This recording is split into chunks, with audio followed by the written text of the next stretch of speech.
Steve Langford's here. Stevie Boy from the Howard 100 News Department. Steve? What do you got for us? Salads tossed aside as the fast food show hosted by John Hein and Jason Kaplan rejects a request from Lisa G that she become the show's salad correspondent. Why would they have that? It has nothing to do with fast food. Lisa suggesting on more than one occasion she cover the lettuce and tomato beat, but the boys turning her down. Of course. You excited about that show tonight? Yeah, it's always fun. So you just talk about fast food? Yep. And what do you say? Yeah, well, like, I mean, didn't you cover it all in the first show? This is our third one. Is it? Yeah. And what are you going to argue about tonight? What the best burger is. We're going to actually have the burgers there to try. You're going to do a taste test? Yes, so we'll be the best burgers, best fries. Do you think you can convince Jason? Like, I know you think the best burger is McDonald's, right? Well, of the major chains, yeah. Right, and you think Burger King is awful. Yes. But isn't that like a personal taste thing? Will you taste a Burger King tonight? I have to. You will. And how do you know you will hate it? Because you've had it enough times. I've had it before. So Suppose you like it. Will you say you like it? I will be like objective enough to say that I like it if I actually like it, but I know that I won't. Now, could he do it blindfolded? Dan, why don't you do a blindfolded tonight? We talked about that. That would be big. How that would translate over the radio, though. But no, look, if you're blindfolded and everyone explains that, and then you taste the burgers, and you can still taste whether it's a Burger King. Yeah. Choose his favorite one of the bunch. Or you say which is the worst one, and it turns out not to be Burger King. Then you got to show. What are you going to do? I would be more than willing to do that. Well, I Put think him you in should do order. it. You know. You've never tried chicken noodle soup, right? Like, you're one of those finicky eaters. Correct. You should register at that Duke University thing. Tonight, why don't you try chicken noodle soup for the first time in your life? Well, Burger King would be pushing it, but... Right. Why you wouldn't try it on the air and just see what happens? What, chicken noodle soup? Yeah, what if you love it? What's that going to do to you? I mean, it's not really fast food, so it doesn't make sense for this show. I think it would be fun. You've never tried it in your life? You mean the side of it turns you off? Yeah. What chicken noodles? Noodles. Every kid loves noodles. Soup in general just doesn't appeal to me. You don't drink or eat soup? No. The only soups I've had are New England clam chowder. Do you like that? Yeah, that's okay. Right. And wonton soup at a Chinese place. Will you eat stew? Because stew is kind of half soup. I've never had stew. How about gazpacho? Never had it. Never had it. Oh, I'm insanely immature when it comes to eating. But would you try chicken noodle soup? Because it really is appealing looking. I mean, I would try it. But and you've never had pasta? No, they got that wrong. I've had it, but I haven't had it in a very long time. You don't like it? No, it just doesn't do it for me. Will you eat chicken? Regular chicken? Yeah. Of course. Will you eat noodles? Nah. But if it's in a soup, you will not eat them together. Yeah, it just doesn't appeal to me. Wow. That's mind-blowing. That's mind-blowing to me. Yeah. That you would never try chicken noodle soup. I've had spaghetti and meatballs once in my life. Wow. And you didn't like it? No. You don't eat pasta, right? Right. Oh, my God. I've never heard of this. I mean, everybody loves pasta. I've never met a person that doesn't eat it. You eat pizza? Yes. Wow. Love pizza. Just cheese. Tried pasta once and you knew for the rest of your life, I'm never trying it again. When I had spaghetti and meatballs, I was at this...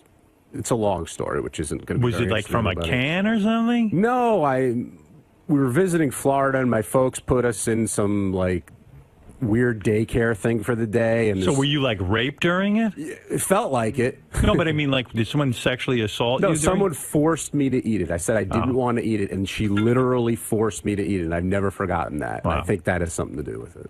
Oh, so it's like you had a traumatic experience with spaghetti. With spaghetti and meatballs, as stupid as that Would sounds. you eat spaghetti here if I gave you the most delicious spaghetti ever? I would try it. You would. But you think you wouldn't like it? Yeah. Yeah. Wow. Yeah, I'm pretty closed-minded when it comes to that kind of stuff. So fast food's really good for you in the sense that that's something you're really open to. It's horrible for me health-wise. Right. But yeah, it's something that I've eaten for a long time. And on tonight's show, you will have McDonald's, Burger King, Wendy's? Wendy's, White Castle, Five Guys, Shake Shack, and we don't know what other people are going to bring to the table. Why don't they blindfold you and give you the burger from 5 of those places, and let me see if you can pick out the Burger King. I bet you can't. Pick out the best one. I think I could. You do? I hope it's I the think Burger I could. King. Wow. Pick out the best and the worst.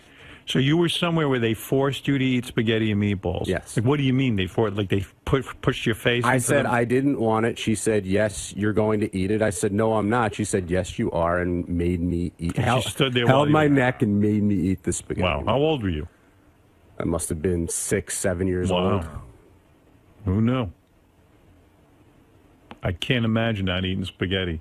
And do you, are you automatically open to trying new things that the fast food places put out? No. No? Like what? Like the Angus burger when they come out with that stuff No, like and all McDonald's, I always get a double quarter pounder plain with no cheese. that? Really? Yeah. I had pasta Saturday night. I had beautiful spaghetti with crab meat in it. And then yesterday for lunch, beautiful pasta with all garden vegetables in it. Oh, my God, it was so good. Oh, Do you eat rice? With Chinese food. Oh. only, right? Yes. Yeah. Yes. No wonder you're fat. Yeah, the things I like are not the good Yeah. things to like, that's for sure. All right, what else you got there, Steve? And George Takei asking this reporter, quote, why are we doing this interview about rectal itch?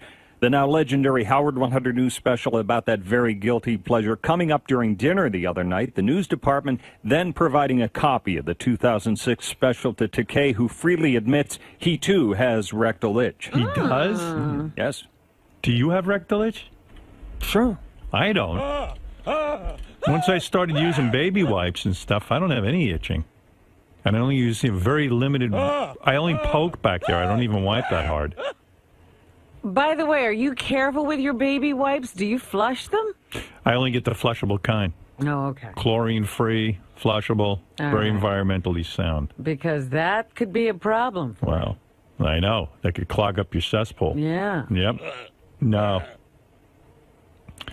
Everyone at my house knows I use baby wipes, and they're very careful to buy me the kind that can be flushed. It's so embarrassing. Like, everyone knows my business because I'm too much of an infant to buy my own things, go to the store and get my own stuff. So now I'm an open book.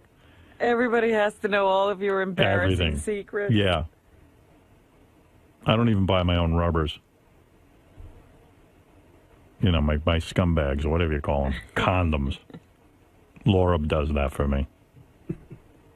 So every once in a while I have to send her a note. I think I'm out of condoms. Can you please get me more? Like a child. Because I'm too uptight to go buy my own shit. And I want to get a new kind of condom that I read about in Maxim magazine. But I don't even want to write the memo saying to Laura, hey, can we try these? And, it's just embarrassing. And then I go, I'm out of baby wipes. Everybody knows I wipe my ass with baby wipes. It's embarrassing. Everything's embarrassing. Because I can't do anything for myself. I've created a lifestyle where I don't do anything.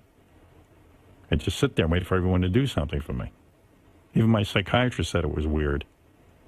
So you start taking, take charge of your life, you asshole. I go, yeah, but do I really want to go to the store and buy my own rubbers? Is the doctor pushing you to do things like that? Yeah. Yeah. Yeah. Is that really necessary to your recovery? Yeah. After my divorce, he made me get my own checkbook because my wife used to write all the checks. Right. And then I got in charge. Well, that's understandable. But why can't somebody go to the store for you? I don't know. He thinks it's infantile. I think it's great, except for the fact that I got to write a memo every once in a while and say I need more rubbers and baby wipes. I mean, it's almost still like going to the store. You have to ask someone for it. Yeah. I hate buying those baby wipes. But boy, I love them. Do you think, I mean, you have the embarrassment, like people will know what you're doing with them? Yeah. They won't think you have a baby? Right. No one thinks I have a baby. I'm thinking of just getting a baby so I can disguise my baby wipes. That's the only reason I can see to have a kid. I don't know. But that's what, if you guys have rectal itch, that's your problem. You got to get baby wipes. And after I take a dump, I only use one slab of toilet paper. And then I stand up with my baby wipes, and I wipe the whole area until I'm remnant free. Clean as a whistle. Don't even need a shower afterwards. I used to take a dump and have to take a shower. It's like a whole mess. You could never get really squeaky clean back there, but with those baby wipes, they are fantastic. And I tug on the hairs. First I take one wipe, and I do a complete swiping of the area. The second baby wipe, I poke. I stick my finger all the way up my ass and to make sure there's nothing in there. If I see a brown dot, that means I got to go back in. Sometimes I get a brown dot 4 or 5 times after 4 or 5 baby wipes. I try to only use 3, but if I get the brown, that's called the brown dot test. And you actually have poked until it's all clear. Absolutely. I poke, and I poke, and I poke. And sometimes I can fold my baby wipes so that I only use 3, so the poking goes on with one baby wipe. Oh, jeez. So you see 4 or 5 dots on the baby wipe. And then the last baby wipe, the third one, that's for cleaning all the hairs that are attached to my butthole. I tug on the hairs with the baby wipe. I tug and tug and tug until there's nothing on there. Because the hairs collect. I've got these long black hairs that stick out of my ass. And I tug on them with the baby wipes. And I tug and I tug and I tug until I see no brown. And then I'm done. Fresh as a daisy. I can even go have sex with Beth and she'll have no odor. She'll smell nothing. You know? But if you have a dot on there, that means you're going to get rectal itch. Because if there's any stuff in there, it's going to itch the hell out of you. So that's my secret. And I'm happy to share it with you. And believe me, that's the best advice you'll ever get. Forget about reading books. Forget about studying math. Forget about anything. That's the best advice in life. Because when you're walking around with rectal itch, boy, there's nothing worse than that. And then you start poking through your underwear. I know what you guys are up to. You're pushing with your underwear, right, into your asshole because it itches so bad, and then you end up with stains all over your underpants. I haven't had a stain in my underpants in years. So you can make fun of my use of baby wipes, but boy, oh boy, I tell you what, I smell good, and I have no remnants. And that's for women too, Robin. You don't have to be ashamed. I don't have any problem. Well, how do you wipe? I use toilet paper. And that's enough? Yeah. I don't believe it. I guarantee if I was to smell back there, there'd be something. Come smell. Do me a favor. Blindfold me. Blindfold me now. Because you don't want me looking at your naked ass. And I'll smell. I'll tell you, I could blindfold all of you right now. If I bent over and cracked a smile, you wouldn't smell anything. Maybe you'd smell some ball smell, but that's it. Weird. Boy, I wish I knew about this when I was younger. Would have saved you a lot of difficulty. Believe me, I wish I could tell my kids about all this. But, you know, girls get embarrassed when when your father sits down and starts lecturing you about wiping. So I won't do it. But I would love to teach them about this because I feel it's what I know. And you're supposed to tell your kids and save them a lot. This is what you have to pass on. Yeah, honestly, that's it. I don't really have much else. I mean, unless they want to learn how to do radio, I guess I could teach them that. But to me, I think that's like a God-given talent. I don't know how much teaching you can do. But I'm telling you, what I know about wiping could fill a book. You have rectal itch, huh? Once in a while. Well, so what do? You poke at it? No. What do you do to get rid of it? It just goes away.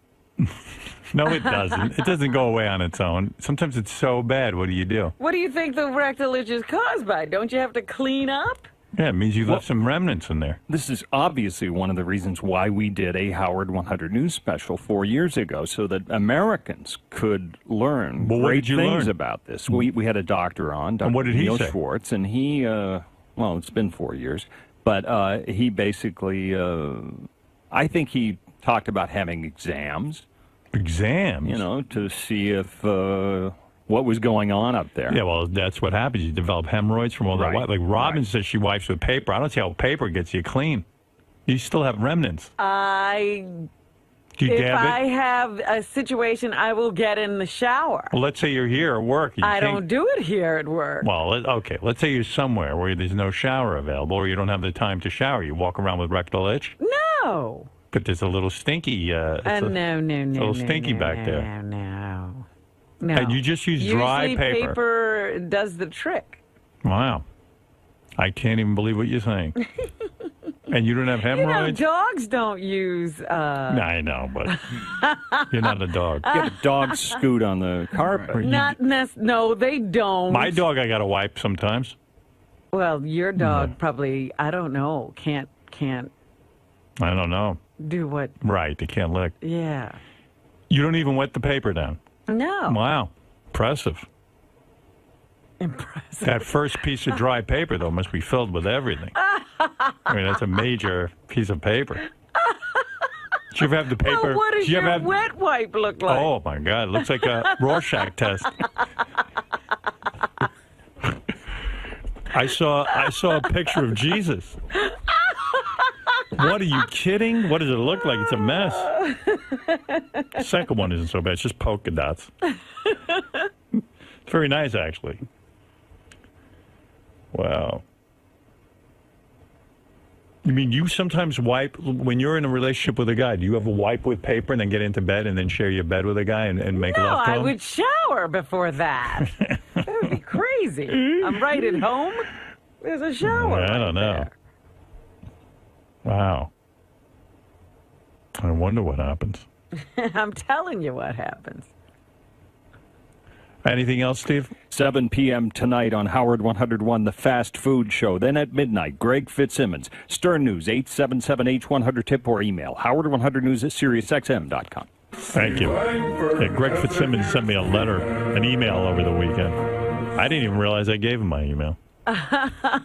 But he you was and like, Greg have a closer relationship than you know. I know. Well, he was like, gee, I'm really afraid I've offended you. I haven't heard back from you about the book? The forward to my book. Forward? Because, I went on the air and went ballistic. The guy asked me to write a forward. I said, Jesus Christ, I have a heart. I don't want to write the forward to your book.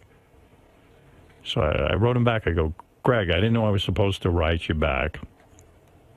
I'm happy to do it. Meanwhile, I'm not. I don't want to write the forward to his book. But I don't want him to feel bad. But the truth is, I don't want to write the forward to his book. And then he writes, I know you don't want to write the forward, but you know how much it would mean to me. You're like my hero, everything you've done for me. And there's nobody in this world I'd want to write the forward to my book more than you. And I'm like, you got to fucking be kidding me. I've said on the air 50 times I don't want to write the forward to your book. Asking. Oh, he wants it. Wow, he's so I'm doing insistent. it. I'm doing it, but I don't even know why I'm doing it. I got to put an end to this. See, I had a weird moment. One more fucking person asked me for a quote for their book or the forward to their book. I mean, what is with these books? What do you need me for? He emailed me last week, and he's like, hey, I sent Howard a note, and, he didn't respond, and... I don't know what to do next. You want to know something? I'm going to write the goddamn forward to his book. I just can't motivate myself to do it. But now he's going to have to wait for it. He's going to have to wait. Might be a year. Here's what I thought. Here's what I would have wanted to write back. But sometimes I don't feel it's my place to say things. Yeah. I wanted to write back, listen, if he didn't hit you back, it means he probably doesn't want to do it. You probably should just leave him alone. Right. But I don't know that that's right coming from me because I'm answering for you. I'm going to write it. I just got to get, I told you what I'm going to do. I'm going to write a fill in the blanks, and you can use it too. Can't we call Greg? No. Come on, let's talk to him and ask. I kind of did it. When? He knows I don't want to write it. I told him I don't want to write it. And what did he say to that? He wrote me a note because, were you really angry? Oh, he does that. Yeah. He's just not going to take a hint. No. He's a hardhead. I don't think he's a hardhead, but there are people like that as long as you don't say an outright no, they just can keep pushing. I should have just said no, Greg. I really don't want to write it. Because I would, if it were me, and I wrote you twice and you didn't write me back, I would say I'm clearly, in my mind, I would think I'm imposing. I'm going to let it ride. Yeah, well, I'm just going to do it, and I'm going to do my fill in the blanks idea. It's going to be like, blank is a really blank the guy. Mad Libs thing. It's going to be Mad Libs. And you can use it too, Gary, and anybody else who wants a forward to their book can use it once I'm done. He can have it. He can have it. Yeah. I'm going to write. I'm sick of people asking me for the only reason they ask. First of all, the only reason Greg hardly knows me. The only reason he asks me because they think it's going to help him sell books. Right, of course. They can say forward by Howard Stern. And, some of my fans will buy it just because my forward is in there. That's an ad. Oh, yay.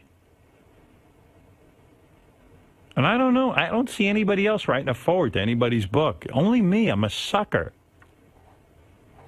And I should have just said, no, you're right. But I didn't. And believe me, I do enough for Greg. He worked for Ellen DeGeneres. She probably knows him better. Right. She sat in writing meetings with him. Her? Yeah, call Ellen DeGeneres. She's got nothing to do all day. She's finished with that American Idol. I mean, how many hours a day can she lick Portia de Rossi? She could take 10 minutes off and fucking write something. That would be Portia DeGeneres. Isn't that what she did now? She changed her name. Is she Portia DeGeneres? Is that right? She went from a De Rossi to a DeGeneres? Yeah, it's some new name she gave herself. Sarah Silverman wrote her own forward. God bless her. I love that idea. Well, anyway, I'm going to do it because I told Greg I'd do it, but I don't know when I'm going to do it. Every weekend comes by. I had it written in my book, write Greg's forward, and I didn't do it. Because you know what? It means me taking 3 or 4 hours of my time off and writing. I don't want to take 3 or 4 hours of my time off and write. I don't. It's my time off. It's so precious to me. There's so many things I want to do. I love playing chess.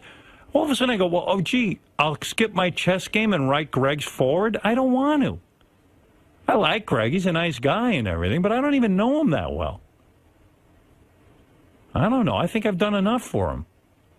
Gave him a show on Howard 100. And I'm happy to do it if I could just sort of free some time up. But I'm telling you, I'm going to go home this afternoon, and I'm not going to want to write Greg's forward. I'm going to want to watch TV. I just got to sit down and do it. But, I put a lot of thought into stuff I do. If it's going to appear somewhere, it's going to be more than an hour of my time.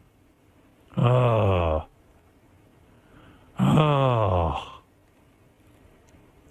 Let's face it. I really don't want to do it. But I wrote Greg back. I go, Greg, it's all fine. I told you I'll write it. When do you need it? I don't even know when he needs it. He probably needs it right tomorrow. I agree that it should be within the time frame that you figure, I can't get it together to write it. I'm being honest. He should wait. If it's that important to him, he'll just sit around and wait. Well, that's not nice. It's not nice to hound you. But you know what the thing is? I sit down and I go, I can do anything I want in the world right now. Or write Greg's forward. And I don't know, Greg's forward is nowhere near on the top of the list. That's what happens to me. Saturday, I'm sitting at home, and I went, oh. It was like, I woke up, I took a nap. It was like 1 o'clock in the afternoon. I said, I got that movie, Evil Dead Apocalypse, sitting there. I can watch that. Or I could write Greg's forward. And I chose watching Evil Dead Apocalypse. Then, after I was done with that, I said, I could go downstairs and drink before dinner or write Greg's forward. I chose to go downstairs and drink. And then Sunday I woke up and I said, I could play a chess game and take a chess lesson, or I could write Greg's forward. And guess what I chose? Greg's forward? No, wrong. I chose to play chess because that's what I like to do. And then I took a shower. The only people who want to write a forward to a book are prisoners. Yeah. Bernie that would be Madoff. A great forward. Get Bernie Madoff. Mark David Chapman or right. somebody. People in prison will write all day. Hinckley would be a great forward. Yeah, because they're losers. Forward by David Hinckley. I don't know. I'm just not real motivated to write it. I don't know what to do. I don't know quite what to do about it. Last night, I'm getting ready, for the next day, and I had a pile of mail on my desk. I said I could either open up the mail and be completely organized and pay my bills, or write Greg's forward. Guess what I chose to do? I paid my bills, and guess what? I feel good. I went through all my envelopes and opened them with Robin's opener that she got me. Well, I'm glad you're using it. Love that. The 𝗦𝗫𝗄𝗿𝗱. I just can't seem to find the time. I'm being honest. I wish I could give you something that would make it fun to write Greg's forward. I don't know. If I have a free minute, it's just sort of like not into Greg's forward. I want to read a magazine. I want to do something. When am I ever going to write this thing? I don't want to be a prick, but when am I going to write it? If everything I want to do is more important to me than Greg's forward. I mean, I don't even know Greg. Ask me 10 questions about Greg. I don't know them. I know Who's he married to? I have no idea what his wife's name is. Okay. I'm being honest. Do you know? How many children does he have? I think 2. I don't know. I don't even know. The question. You're the one who's supposed to know him. Here's the answer. You're writing the forward. Right, I don't know his wife's name. I don't know his kid's name. Right. Go what ahead. does he do most of the day? What does he do for a living? How does he work? He's a writer, a comedy writer and stand-up comedian, I guess. But what's his process? What's his greatest joke? Are you kidding? Are you fucking kidding? What is his motive? What is the mainstay of his comedy? What does he talk about? His life? You're guessing. I mean, I saw him on stage once. He was very funny. Okay, I don't remember. That's partly what you can say. Right. But what is he talking? Where's his motivation? What fuels his comedy? I don't know. Money? He wants to make a living? I don't know. I don't know anything about this guy. I don't know how many. What is the gist of his comedy? I don't know. Is it relationship comedy? I don't know his wife's name, and I've met his wife. Comedy like Bill Cosby? What is it? I don't know. I don't know. I don't know. Do you know? No. Is it from his childhood? Is it about his psychological angst? No. I don't know. Ask me any question about Greg Fitzsimmons, and I won't be able to answer it. What are you going to write then? I know his dad was in radio. I know his dad was a legend. Bob Fitzsimmons. Yeah. And that's all I know. I know that Greg doesn't drink. I know he's well, he's had some problems, and he's on medication, I think. Right. And he has an aggression situation. I know he washed his kids out, his mouth out with soap. But he's also gotten into a lot of fights, right? Yeah. Yeah, he fights a lot, but no one can believe it. Because he's so little. Because he's a little guy. But, well, all right, listen, little guys sometimes are very angry. And I love the guy. I love when he comes in here. He's a terrific performer and he's a very funny guest. guy. But I don't really know Greg all that well. Have there been any times that you remember particularly Greg being a part of the show? No. I don't. Do you, Fred? No. No. Does anybody? I like him. He's funny, and he's a nice guy. But what am I going to write about this guy? I'm going to write. I don't know Greg's wife's name. Greg is pushy. We know that. Yeah. Yeah. And I know he has a lot of opinions, which is good. Well, that's it. Do you have any unusual eating habits like John Hein? Yeah, I eat feces, but no. Do I have a, yeah, I do. I guess I lean towards veganism because I think it's wrong to eat animals, and I think it's feel healthier, cleaner, and I feel superior doing that. Thanks, man. And I really question people, like, I mean, I don't question, I'm really, like, I wonder if, like, because John seems like such a thoughtful guy, and does he give any thought to that he's, like, you know, I mean, I used to eat animals, and it still smells good to me when I smell hamburgers, but the fact that he's, like, you know, killing a cow or whatever he's killing when he eats, I wonder if he thinks about that at all. Wait, so you think, like, nice people don't eat meat? I would think, no. I would think they would at least, it would give them some pause, and they would think about it and wonder about it and everything. So I would ask him about that. I don't really eat feces, I was kidding about that. JD, you're a fast food connoisseur like John Hein, right? I guess. I mean, I eat at fast food places, yes. Are you picky like him at all? I don't know, I can eat a few things. I eat at Burger King. I don't mind Burger King. What do you think is with him and being so picky? Yeah, you know, John Hein's a friend, and you know, this camera's on. Chris, you know, means it's on the record, means it'll get back to him, and you know.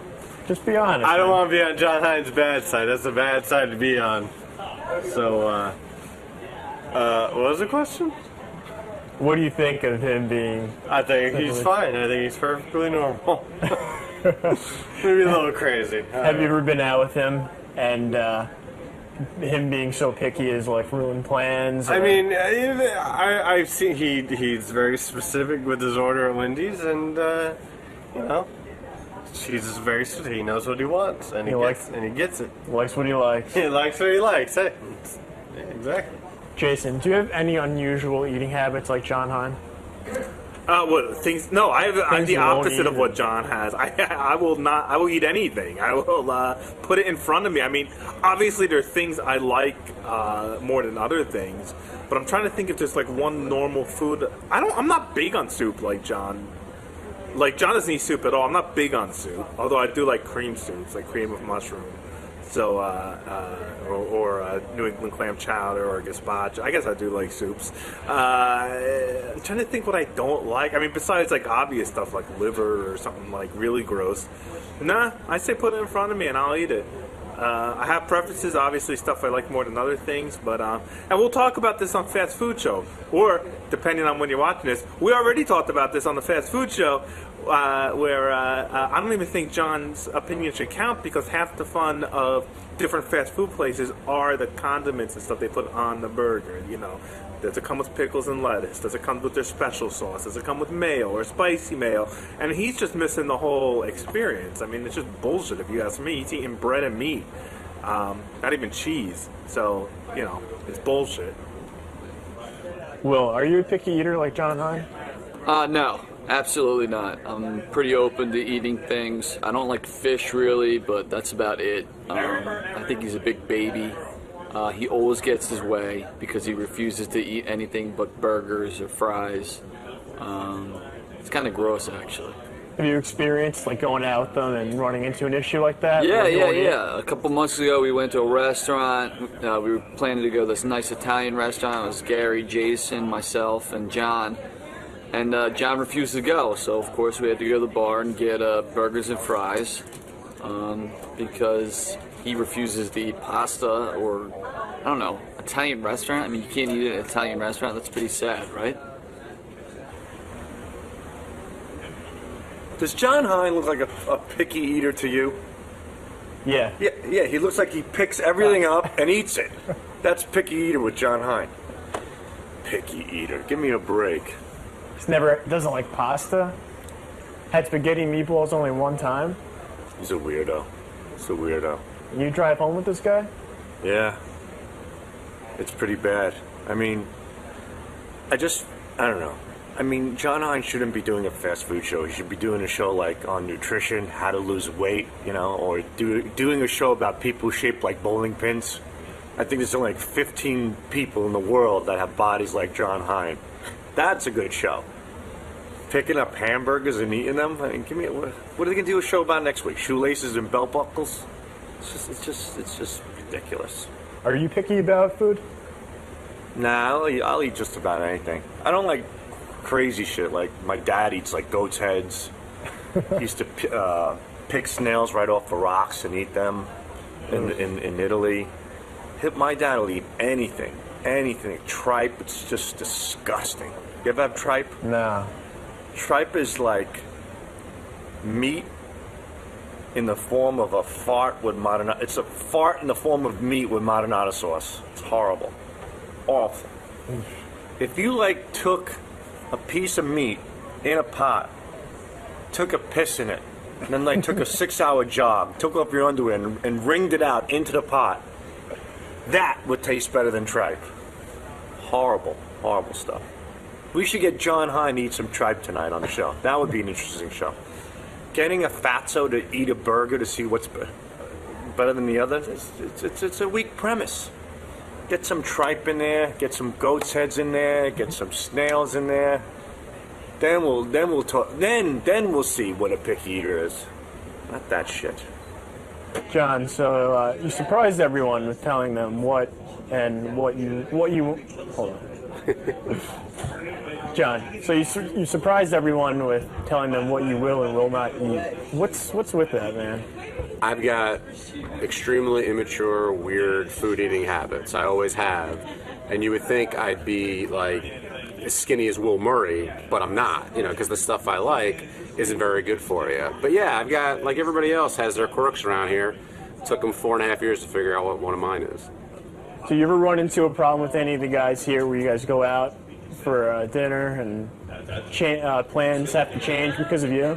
I'm not that bad, but if we'll go to a place that I don't like, depending on how well I know who I'm with, I'll bitch a little bit, or I'll try to find something that I can eat. Look, I could always go with bread and water, and I've done that before. But I'm very narrow-minded when it comes to that stuff and not very willing to try things. This is evidenced by my hatred of soup and pasta and a lot of common things that people like to eat. All right, John, enjoy those burgers tonight. Yeah, now that's right up my alley, as you could tell. Wendy. Hello? What can we do for you today, Wendy? Why are you on the phone? I have a problem, Howard. I'm in a bad situation. Has it got to do with money? Or does it have to do with wiping your ass the wrong way? I just got a puppy, right? God. You got a puppy? Yes. Somebody go rescue that I need to get me shoes. I need to get me some socks, and I need to get me some underwears because my puppy chewed up my underwears, and I only have 3 pairs of underwears left. And I really need to get me some underwear. Who got you a dog? Shame on them. My sister. Oh, shame on her. Shame on her. You know you're not capable of taking care of a dog. I know, but it was my Christmas present. And now you don't have any underwear. Underwears. No. And I need to replace 2 bowling balls that got broken at the bowling alley, and Do you really need underwear? Yes. Why? You know you love your vagina. Than most. You love getting air on your vagina. Because I need underwear to wear when I'm in public, so that way, and when I'm on my period, I have my pad on my underwear. Oh. And also sometimes you occasionally have an accident and shit your pants, right? Oh. Yes. Right, so at least the panties catch your shit. Yeah. Is your sister retarded? No, just me. But you'd have to be retarded to give Wendy a dog. Wendy a dog. It's crazy. So you need panties, not because you like wearing panties, it's just to catch all the periods and duty. Yeah. Right. But she needs the panties because the dog has chewed them up. Yeah. Oh, so what happens when you put your underwear now? Your pads for your period fall through the hole that the dog chewed in there? Yeah. Oh. Basically, she wears panties to keep the floor clean. Right. You know? Why not just wear a garbage bag? Big plastic garbage bag. Just be in the garbage bag. Yeah. Hey, when you wipe, do you just use regular toilet paper? I use regular toilet paper sometimes when I'm out of toilet paper, I use baby wipes. And if I'm out of baby wipes, sometimes I use my socks or my dirty underwear. Socks or dirty underwear? Right. Okay. Do you ever use paper and then poke a hole through the paper and then get your finger full of duty? Yes. Yeah, that's what I thought. Oh, dear. Have you ever used your toothbrush to wipe back there? Yes. You have? Yeah. You didn't do that, did you, Wendy? Yes, I did. Oh, you can believe it. You know that's not good. I know it's not good, but I have to use something. Right. Oh, by the way, you know you're supposed to brush your dog's teeth. That's what I've been doing. What? She hasn't been my doing it. dog's teeth. Oh, stop. What's your dog's name? My dog's name is Princess Jasmine. Oh, that's sweet. What kind of dog is it? It's a black straight retriever. Okay. All right. Well, I got. He should get on an antidepressant and perhaps go to rehab and clean up his act. He's too old for this nonsense, right? I would think he's got a gold in this world where you can't sell a pencil. Right. In this economy, which is a disaster, you can't treat money and your success this frivolously. Right. I mean, come on, Artie, care. You can't have women all over you and drinking constantly and doing all these drugs. Yeah, right. I mean, Howard's giving you a chance every day for 4 hours or 5 hours. Come in and have fun. If you're a wise guy, I mean, you're a smart man. I was wondering if you ever encountered this with a coworker or anything. No. You've never had No, I have not. issues like this. What Lucky would you do? What would you do if you were in my situation? What would you say to Artie to inspire him to get his shit together? Well, I'm assuming that you've had this discussion with him over the years. Yes. And you've tried every approach. Yes. Big brother, fatherly, tough guy. I am sure you've tried every approach. Yes. And nothing has worked as of right now. Nothing. Nothing has worked. Yeah.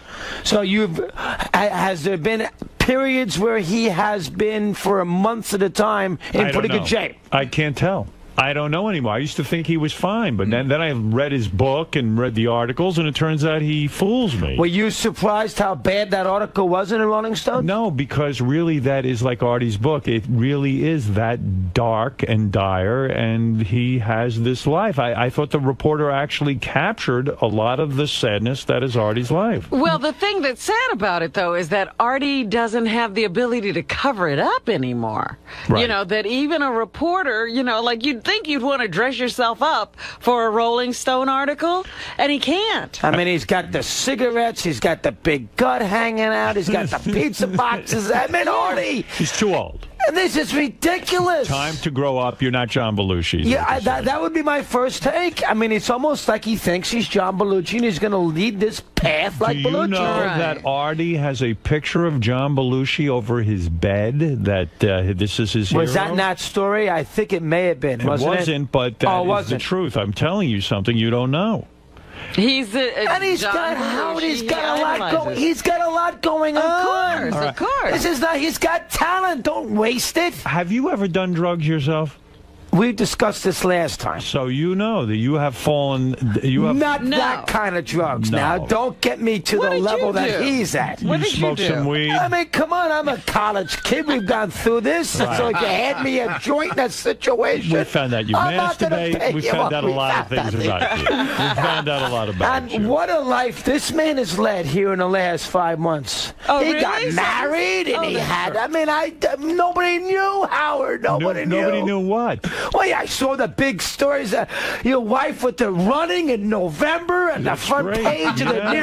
And then Westminster Dogs. I mean, got everything going on here. She's everywhere. No, she works a lot. She does a lot. And no more musing on retirement, please. Well, wait a second. You're here for a long period of time. What are you going to do with your life if you retire? I know exactly what I do. You don't play golf. You don't. Come on. I would stare at a wall and be happy. You'll be bored stiff. You love this. We're 2 years away from that decision. But let me tell you something. Let's ask you about the current company situation. You seem all revved up. Robin's into it. I heard him before. Yeah, what's going to be? Are you okay?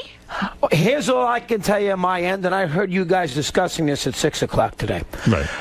I gave Mr. Karmazin a status report on January 6th. Uh-huh. Fill him in, what's going on, where we're going to hire here, who we're going to hire there. Sat with him for 45 minutes. Right. Yeah. In my contract, I have a budget. Right. That I am not supposed to exceed. Right. For the actual rest of the channel. Right. We went in there, we wanted to figure out if we can do a little something on the weekends to up the budget. Mel said no, but he said also this: I will live up to those terms of that contract. You have every penny that you need up to that contract to do what you have to do. Now, I don't get the idea that a company that is about to fall apart, they would take my stuff away. Leave me on by myself. Right. Chris, just do your show. Right. And we'll worry about the company 6 months from now. Right. Or worry about your channel. That did not occur. Right. Plus the fact, I'm going to spring training for 2 separate trips in spring training.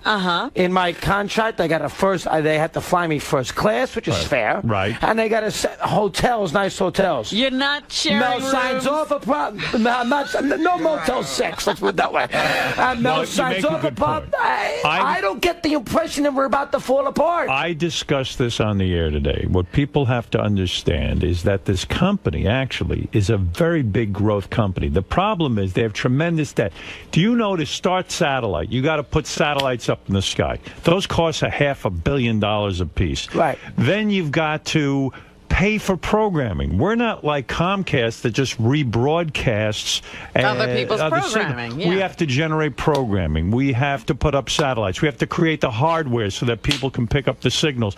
We have a big business here. There's a tremendous debt, but there's also tremendous income. There's 20 million subscribers. It's a $2 billion a year business. It's the second largest subscription business in the United States next to Comcast. So this is a big business. The fact that this other guy, Ergen, wants to take it over and buy it. You see, that is a good sign. That's got to be a good sign. But bankruptcy is a way to reorganize so that they are in a better bargaining position. So while I'm not painting a pretty picture, I don't like to see bankruptcy talk, but the fact of the matter is I still believe satellite will be the dominant force in radio, in audio transmission.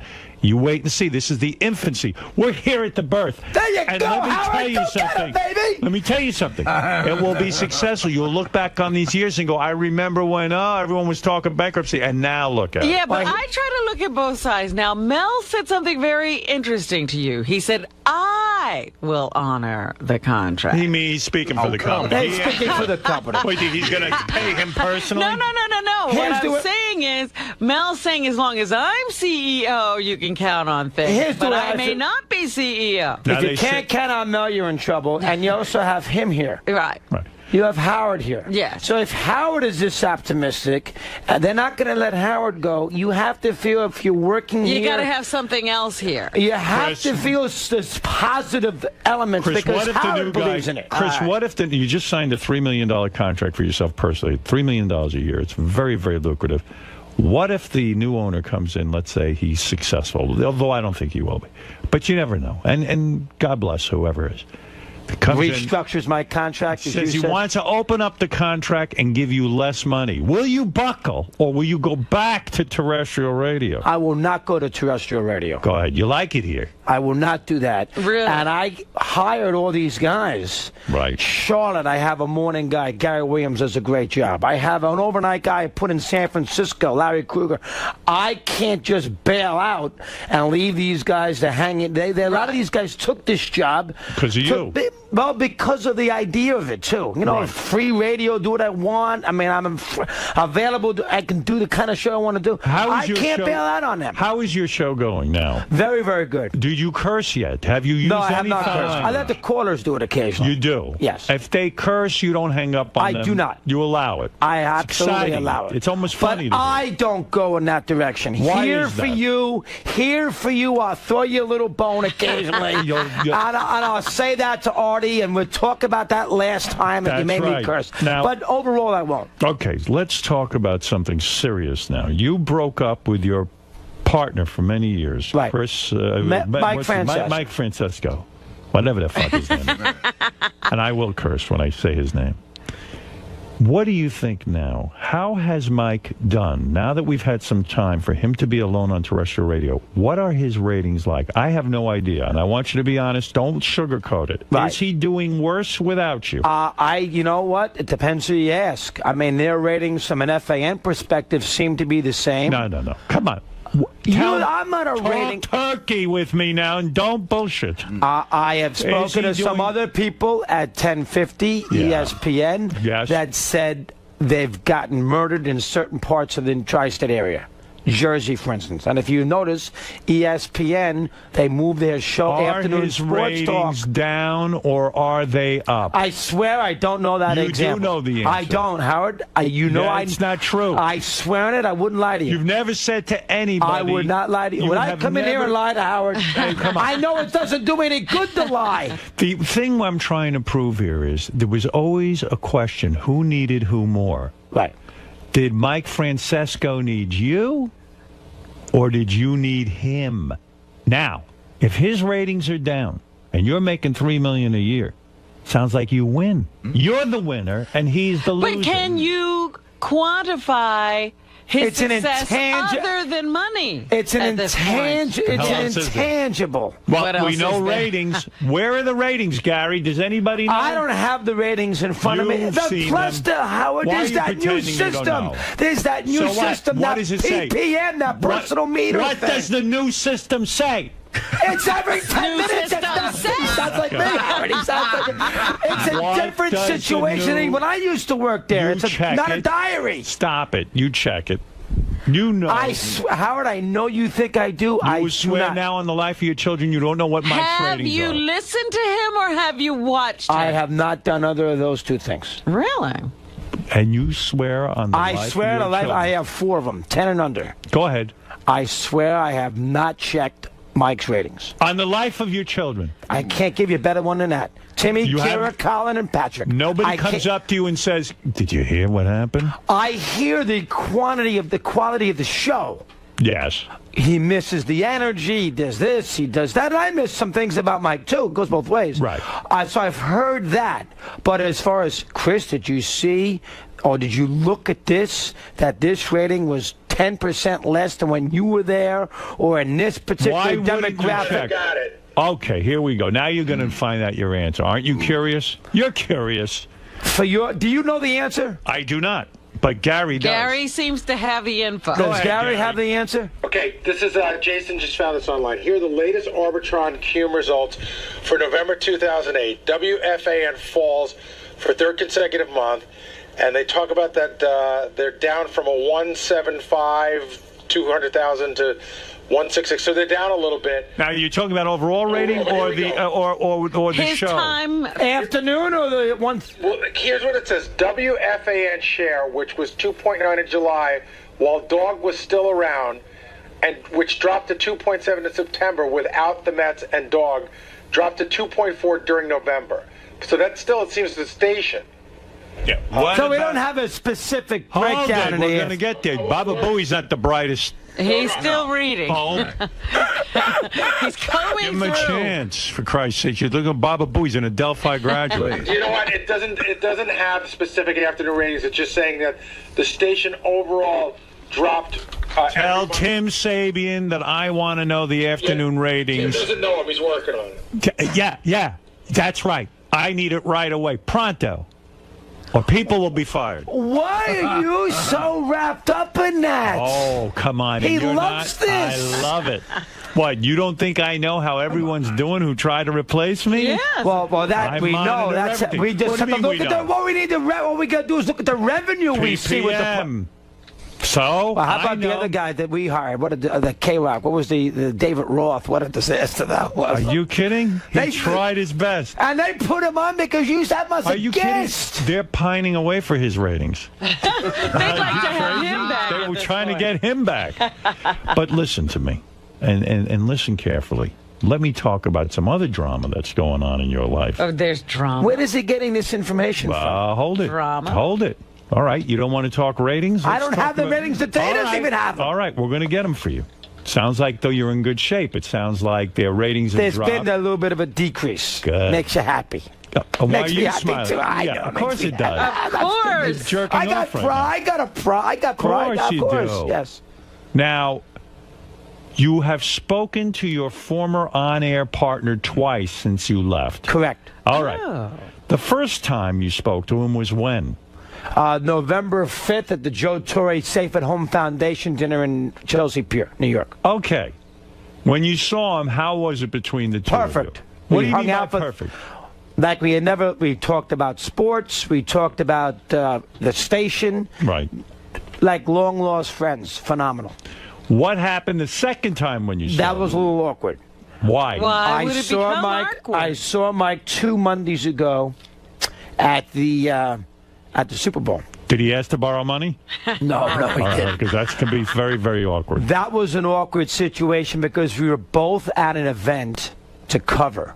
So there was a little bit more of a competition scenario to that because I'm looking for the same guests and the same kind of things that he's looking for in Tampa 2 Mondays ago. So that was an awkward situation. You go to the Super Bowl, Correct. And there he is, your former partner who is suffering the ratings.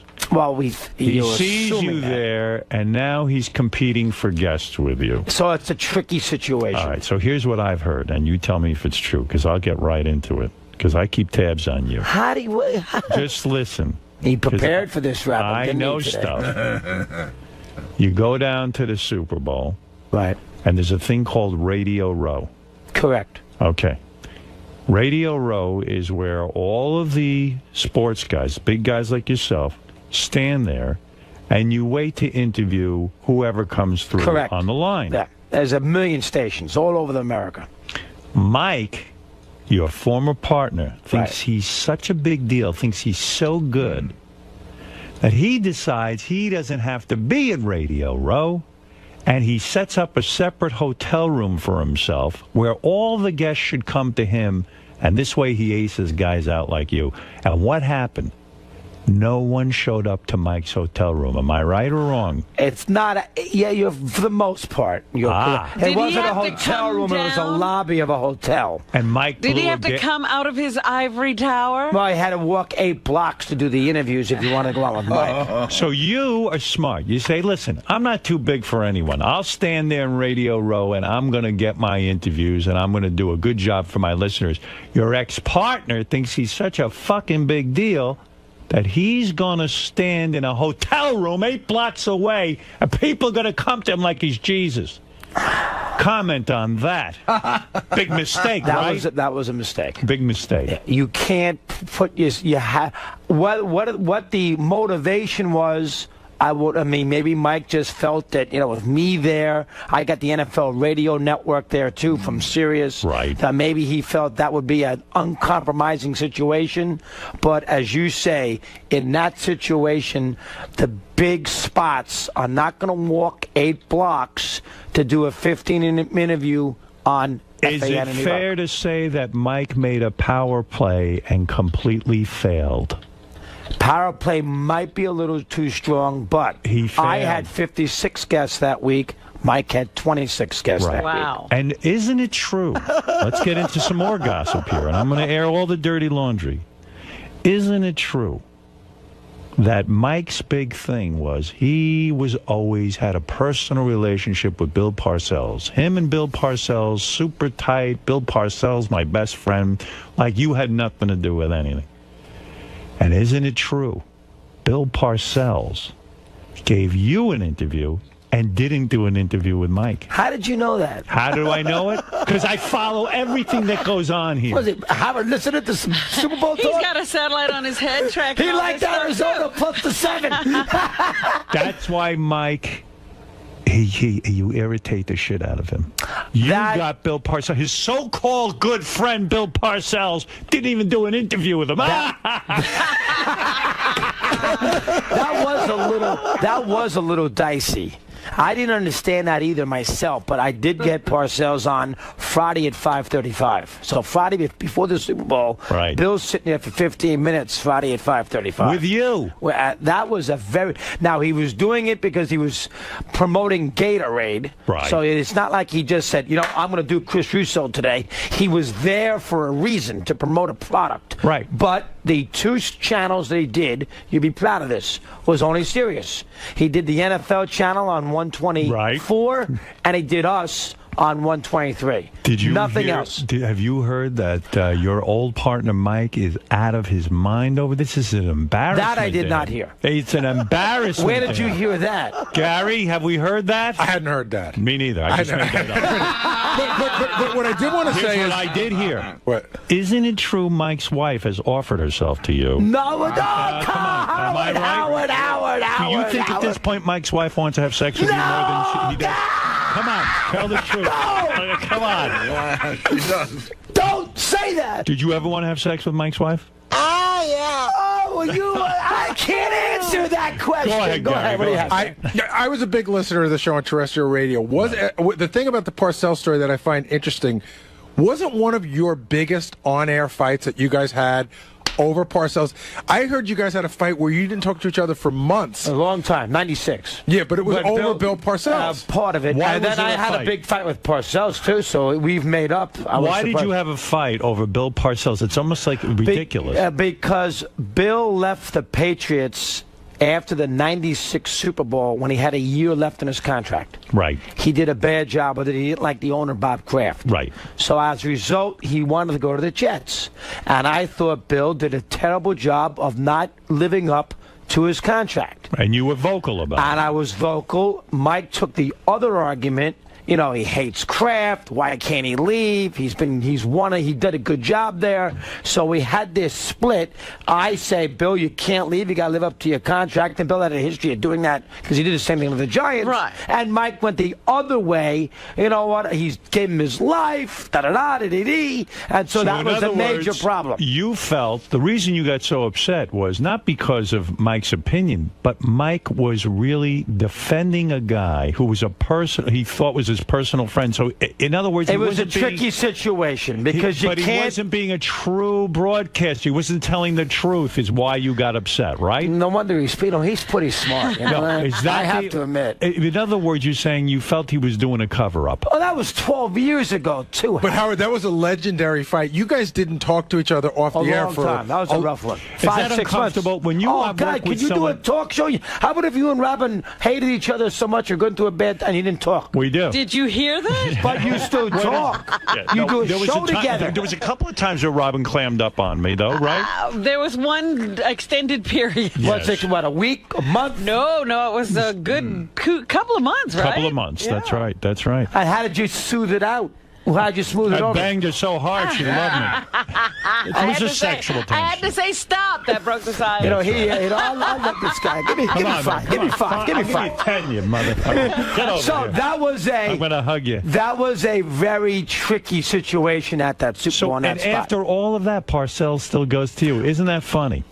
Isn't that funny? I don't know. Again, he was promoting a product, but for whatever the reason, he didn't do his friend. We got him on for 15 minutes. Wow. That Friday at the Super Bowl, you'd be proud of this. Now, I know you're not a big sports fan. Friday at the Super Bowl, that's a huge show. Friday before the Super Bowl, Madden, Costas, Ebersol, and Bill. Wow. That's a big show. That's a good get. And the day before was Bruce. You heard about that, did you not? Yeah, we heard you got to interview your idol. And I heard you with McCartney. I know you had him before. I heard that a month ago. That was a great spot. I heard it on the Saturday replay. Yes. You did it at 8 o'clock? Yes. I heard it. My wife and I driving home. And my wife doesn't listen to Howard. And she said, my God, that was a tremendous spot. Well, so there you go. Even at your esteemed status in life, you found a new listener in my lovely wife. There you go. Well, how about that? But I did do Bruce. That was fun. And when you met Bruce, I know you almost came in your pants, right? I had to be. You really love this guy. I love him. Now I have 30 years. Were you intimidated? Were you able to do the interview? Oh, with him? absolutely. And you got some information out of him? You know, Bruce, that's a tricky spot. I mean, he doesn't know me that well. He sits down, you know, and he doesn't like doing that was his first press conference he did, by the way, at the Super Bowl since 1987. What did you learn about Bruce Springsteen after interviewing him? Did you learn anything new? I asked him about Denny Federici, you know, I asked him about the 90s, the period, because there was the same article, the same issue that Artie was in Rolling Stone. Right. Bruce is on the cover. Right. So I made sure I read that prior to the spot. You were prepared. I was prepared. And don't forget, last year at the Garden, thanks to John Landau, we got backstage. And I hugged Bruce 4 times after a Madison Square Garden show. And he's still wondering, who is that guy? 4 times. Was that a bit much? Was Bruce put off by that? You know, I don't know. Maybe he was, but I was just being me. Yeah. I was just being me. And Bruce was probably a little turned off to be hugged 4 times. Mike. 4 times. But when people come up to you, I'm sure you have Mike. some... Chris, I'm sorry. That's I'm calling you Mike. Oh, my God. Call him Mike. Sorry. Who cares? What the hell's the difference? No, but Chris, Call her Howard. If somebody came up to you who was a fan and started hugging you time after time, what would you think? You know what? I would take that as I would be honored by that. Oh, if I met, but you know, Bruce couldn't have been that upset because he let Costas wait. What did you when think, he did that spot with me? What did you think of Bruce's performance? Oh, tremendous job. I did too, and yet he was criticized. You know, people are now saying he lip synced. Oh, that's not true. I had all these guys on. I did East Street Radio. That is in. There was a microphone in Clarence's sax. Right. That was not a lip sync scenario whatsoever. So you say he did he did a phenomenal job. How could you knock that? I thought he was enthusiastic. I thought he loved being there. He could have taken the attitude, I'm a big star, I don't have to put that much enthusiasm into this. And no, were he you did okay with the changing of the lyrics? No problem whatsoever. The Hail Mary, the football. And then the ref dropping the flag. He's done these props his whole life. Really? He used to do the Detroit medley he did in the late 70s. He used to have a guy come out in a stretcher to take him off the stage. I thought Jennifer Hudson's performance was great, but then I learned she lip synced. I got very upset about that. I did not, is that true? Yes. I did not see her there. But I thought Bruce did a tremendous job. So did I. I was very complimentary about it. Now, Joe Torre you had on recently. Yeah, I had him on last week. I don't think your old partner Mike got him, did he? On the phone. On the phone. You had him live. I had him in studio. What do you think is going on here? Do you think that it's finally the proof, the nails in the coffin? I think You're in the that. more important Let's guy be in fair. that team. Let's be fair. Yeah. I'm in New York City. Right. Mike's in Astoria, Queens. He was doing Letterman right after me. It's about 2 blocks away, 3 blocks, whatever it is. Right. So it's a little bit more convenient for Joe to come in, say hello for 30 minutes, and leave than it is to drive out to Astoria, Queens, to do a sit down in that situation. Wouldn't it be great if Mike's show gets canceled and then that's the end? They're not going to do Come on, wouldn't that be great? Come on, they could. They are could. not There's a good chance. I hear talk. 19, no, you did not hear talk. 19 years, Howard. I mean, there's a relationship there. With you. Yeah, but I mean, he's still on the air, isn't he? Maybe you're finally getting your shot at proving that you were more important than he was, and I like that. Now, this Phil Mushnick, he's still after you, right? Not as much as he used to. His basic theme has been Chris Russo, quote, remember him. Oh. So his basic theme has been, well, where did he ever go? I've disappeared from the face of the earth by jumping on. Right. Let me tell you, there are a lot of people who say that satellite is like a no man's land, like you're in exile. You're here building a business, and the fact of the matter is that they can say that all they want, but now they see they need you back. You see, by leaving, sometimes it proves something. Yeah, exactly. Well, they learned that with you when you and left. They're going to learn it with you, my friend. The ratings are going down. I'll get the full ratings. We'll see what happens. Well, I mean, they said this. Even Leno, were you mad by Leno when in the big New York Times thing around Christmas? Did you read that?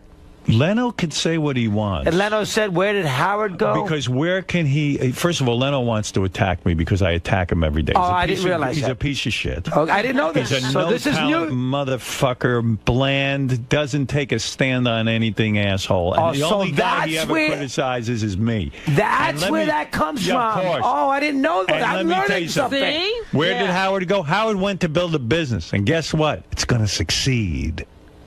Don't count me out. Jackass. Well, you know what I want to ask, Chris? How has Satellite freed you? I know you got rid of Mike, but how has Satellite freed you? I could do anything. I could. What'd you say? I said, look at you. You can see it. It's on your face. I could do anything I want on that radio. You had gay sex the other day. I could put any. Wondered if he's taking advantage of all this I could freedom. do anything I want on that show. I got I have a 5-hour painting every day. Yes. And I don't have. Nobody's going to tell me what to do, how to do it. If I want to put, anybody on the radio, I could put anybody on the radio. I mean, Robert, in terrestrial radio, he's naked right now. and he never used to appear. I heard you talk about that earlier today. What about A-Rod? I know you're probably sick of talking about it. Do you care about this? Oh, I do, absolutely. This is a big deal. This is a big deal? Yeah. God, yes. I mean, A-Rod cheated. What else Why do is you he want? with Madonna? I mean, he could get I've been saying that. She is ugly. She's 51 years old. He could get I don't see anything wrong with her age. Do you think there's something wrong with him that he would date? I mean, he could get any piece of ass he And wants. Cynthia's not beautiful either. The wife. I think she's better than Madonna. I agree with that. Come on. Madonna's an old she's a great singer, but she's a has-been. Right. I've been saying this on the air for weeks. And no one What pays do you attention. say? But see, A-Rod is a guy that is very swayable. So he's led by a leash. And Madonna's got a big personality who gets into A-Rod's head and convinces him of things. And that's why he goes to those meetings. He went to all the meetings. Do you know he was holding the Torah at the temple? Yeah, I knew heard that. Yeah, he was A-Rod's holding the Torah. A-Rod, but okay. Howard came up with a new name for him. He calls him A-Royd now. They say that in the paper, too. A-Royd. Really? Yeah, how about the A-hole that was in the That was post? great. That was a rough one. But here's the point. If Major League Baseball wanted to get rid of steroids, they could. They knew he was doing steroids. They have lists of people who do steroids. They don't make a sound about The 104, they just said, you know what? We're going to ignore that, and we'll set a standard now. I heard you guys say that today. Now, remember one thing. You got to give the union a lot of grief here. Right. The players' union. The players' union in baseball, unlike the other unions in other sports, has an amazing amount of power. Right. They are basically 50%. C-League and the owners, and obviously the Players Association. So you have the owners who got to the party late. Don't get me wrong. They didn't pay attention. They didn't care when McGuire and Sosa were hitting all those home runs. They knew. I understand that. But C-League, I think, when it got the last 5 years, has wanted to get this problem out of Major League Baseball. And the union will not allow that to happen. Now, you know this whole scenario about the tipping of the players? Yes. There was 104 players in 03 who tested positive. Right. Those tests were not supposed to be made public. This is where A-Rod comes in. Right. How do you think those things got out? Do you have any idea? 4 sources, I think a couple of government sources, a couple of ex-players who feel ostracized by the union because they were maybe steroid users, and the union hasn't protected them. But here's the issue. 4 players told Sports Illustrated this week that the union in 04 tipped off all those players of when subsequent testing would occur. Oh, boy. And get yourself clean. Wow. That's against the Major League Baseball Players Association.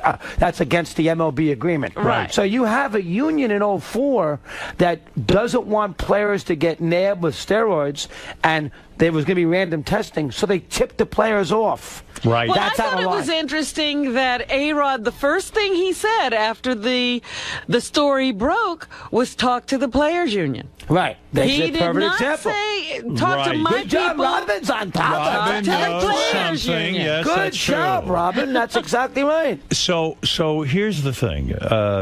Mushnick, let me get back to him. He criticizes you, and I don't understand why. He says, after you appeared on Letterman, did you ever hear this quote? Go ahead. All right.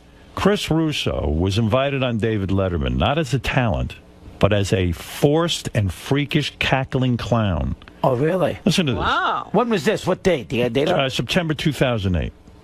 And once again, Russo delivered. Now, let me tell you something. I don't see you that way. I see you as a knowledgeable sports guy who knows how to entertain and enthusiastic about sports. What's the bug up this guy's ass? He doesn't like Mike or me, by the way. He hates Mike right? too. Oh, he hates okay. Mike too. Is he jealous? He's. You know, I don't know. He wants every sportscaster to be vanilla, you know, talk about consumer issues. A sports fan don't want to talk about the consumer. You want to hear real opinions from Who real hit the men. home runs? Who won the games? Why did this team lose this game? That's what the sport fan wants to hear. And 𝗦𝘁𝗄𝗿 is not as much interested in that. But I did read that. That's when I did Letterman after I did you. Yes. You remember that? Yes. I did. That's when I did. And you had a good appearance. I'm doing one again tomorrow night. So obviously they like you. Something's up. And I've been on here for 10, 15 years. Is your office here at Sirius across from Tim Sabian's? Yes, right program across the director? street. What is he eating to make him so fat? Oh, I know. He's gained a ton of weight. Now, the walls are glass, right? So you can see right into I can Tim's see. office. He's got that big board in front of him. Yeah. You know, eating muffins here, egg sandwiches Really? there. You can Is see that all true? Oh, God. Will he's you got- call me when you see him I eating? will. Would you like me to do so? Does it? Yes. Does it disgust you when you see so much Well, food? when I see the egg yolk dripping from his cheek, that's a little much, It's Howard. too much. It really is. What do you mean? You went to see the movie Dark Knight. I know you're a movie fan. Yeah, I didn't like. Boy, you are on top of this. I didn't see it. I had it delivered. I saw it at home. I liked the movie. You did? Yes, I thought it was good. My wife Not loved it great. too. Not great. Good. What did you find wrong with it? I can't get into that Batman stuff. I mean, give me You the, don't like Batman at all. Give me Arthur Kidd. Give me Julie Newmar. Give me the Nah, mid-60s with Burgess Meredith, things like that. Didn't like that much. Let me tell you something. Hey, Ledger was great, though. Yes. You are on He a was good in roll, that. but he will not win the Academy Award. Who will win that supporting one? Supporting will be the guy in Doubt. What's his name, Rob? Philip Seymour Hoffman. Philip Oh, I tell you, Seymour he's a Hoffman. supporting. I didn't see that. You see that yet? Terrific. Didn't see it. Fantastic. Did you see Revolutionary Road? Yes. Did you like that? No. What's the matter with it? I saw that. I liked Too it. talky, too boring. I understand it's showing you how marriages can go wrong, relationships and this kind of thing, but I didn't like it. It wasn't terrible, but hard to watch. It's not a feel-good movie. Here are the great movies right now, and there's a lot of them. There are a lot of them. I haven't seen as many as I like. Go ahead. Wrestler. I think it was great. Fantastic. You did think Come on, that? you're a Yes. wrestling fan? I did not think it was great. I thought it was great. Slumdog Millionaire. Great. Everybody loves that. Did you see it? Not yet. It's great. I will see it. Did you see Doubt? No. Not yet. That's I will a great see it. movie. Gran Torino. Great. Did you like that too? Loved it. You didn't like that? I haven't seen it yet. Eastwood, Well, Detroit. you're way I'm way behind. behind. Well, I got 4 little kids. It's not that easy. New Liam Neeson movie. I didn't Great. see. I did. Taken. Did- Wow. Did you see Rachel getting married? No. Yes. I liked it. Did you like it? No. Why Who not? knew you like these women, Oh, I these like chick flicks? Hathaway is good. No, this was not a good movie. It was a bunch of bullshit. You didn't like that? I'll tell you what was good, though. The one Woody Allen just made. Oh, Vicky Cristina Barcelona. Cristina Barcelona. I love Johansson. That was a good movie. I love Johansson. Did you see that movie? I saw Woody's Johansson Match Point, which came out I'm a not couple. You remember asking that you Match about- Point? I'm not tennis asking movie, you about sure. Match Point. Oh, it's a But good Vicky movie. Cristina Barcelona. That's Did what you got see me Last Chance Harvey yet? With What? Hoffman and... No. You didn't see Oh, that? no, I And haven't I seen won't that. see it. Emma You see Thompson. Benjamin Button yet? Yes. You like that? Yes. Too Forrest Gumpish? It was Forrest Gumpish, but I liked it. You did like it. I like Forrest Gump, and I like Forrest Gump 2.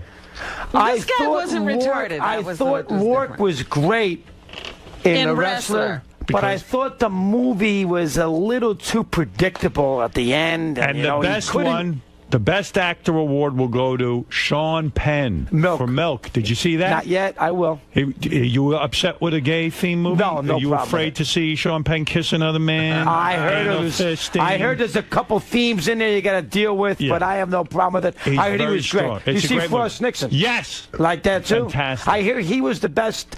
Langella did the best job of any actor. But no. Have Sean you Penn- seen it? Not yet, but I will see these. He only hears things. No, He I hears love about movies. I love them. Love movies. Old time movies. I love that stuff. And the winner will be Sean Penn. The best actress will be Meryl Streep. That won't be Winslet? No, and It'll be she was great. Winslet. She Will was she great. get the supporting actress nod? Which one is she nominated for? In the Golden Globe, she got both. Which one is she nominated for in the Academy? The Reader. For The Reader. Oh, and did you see that? Fantastic. You like that too? I loved it.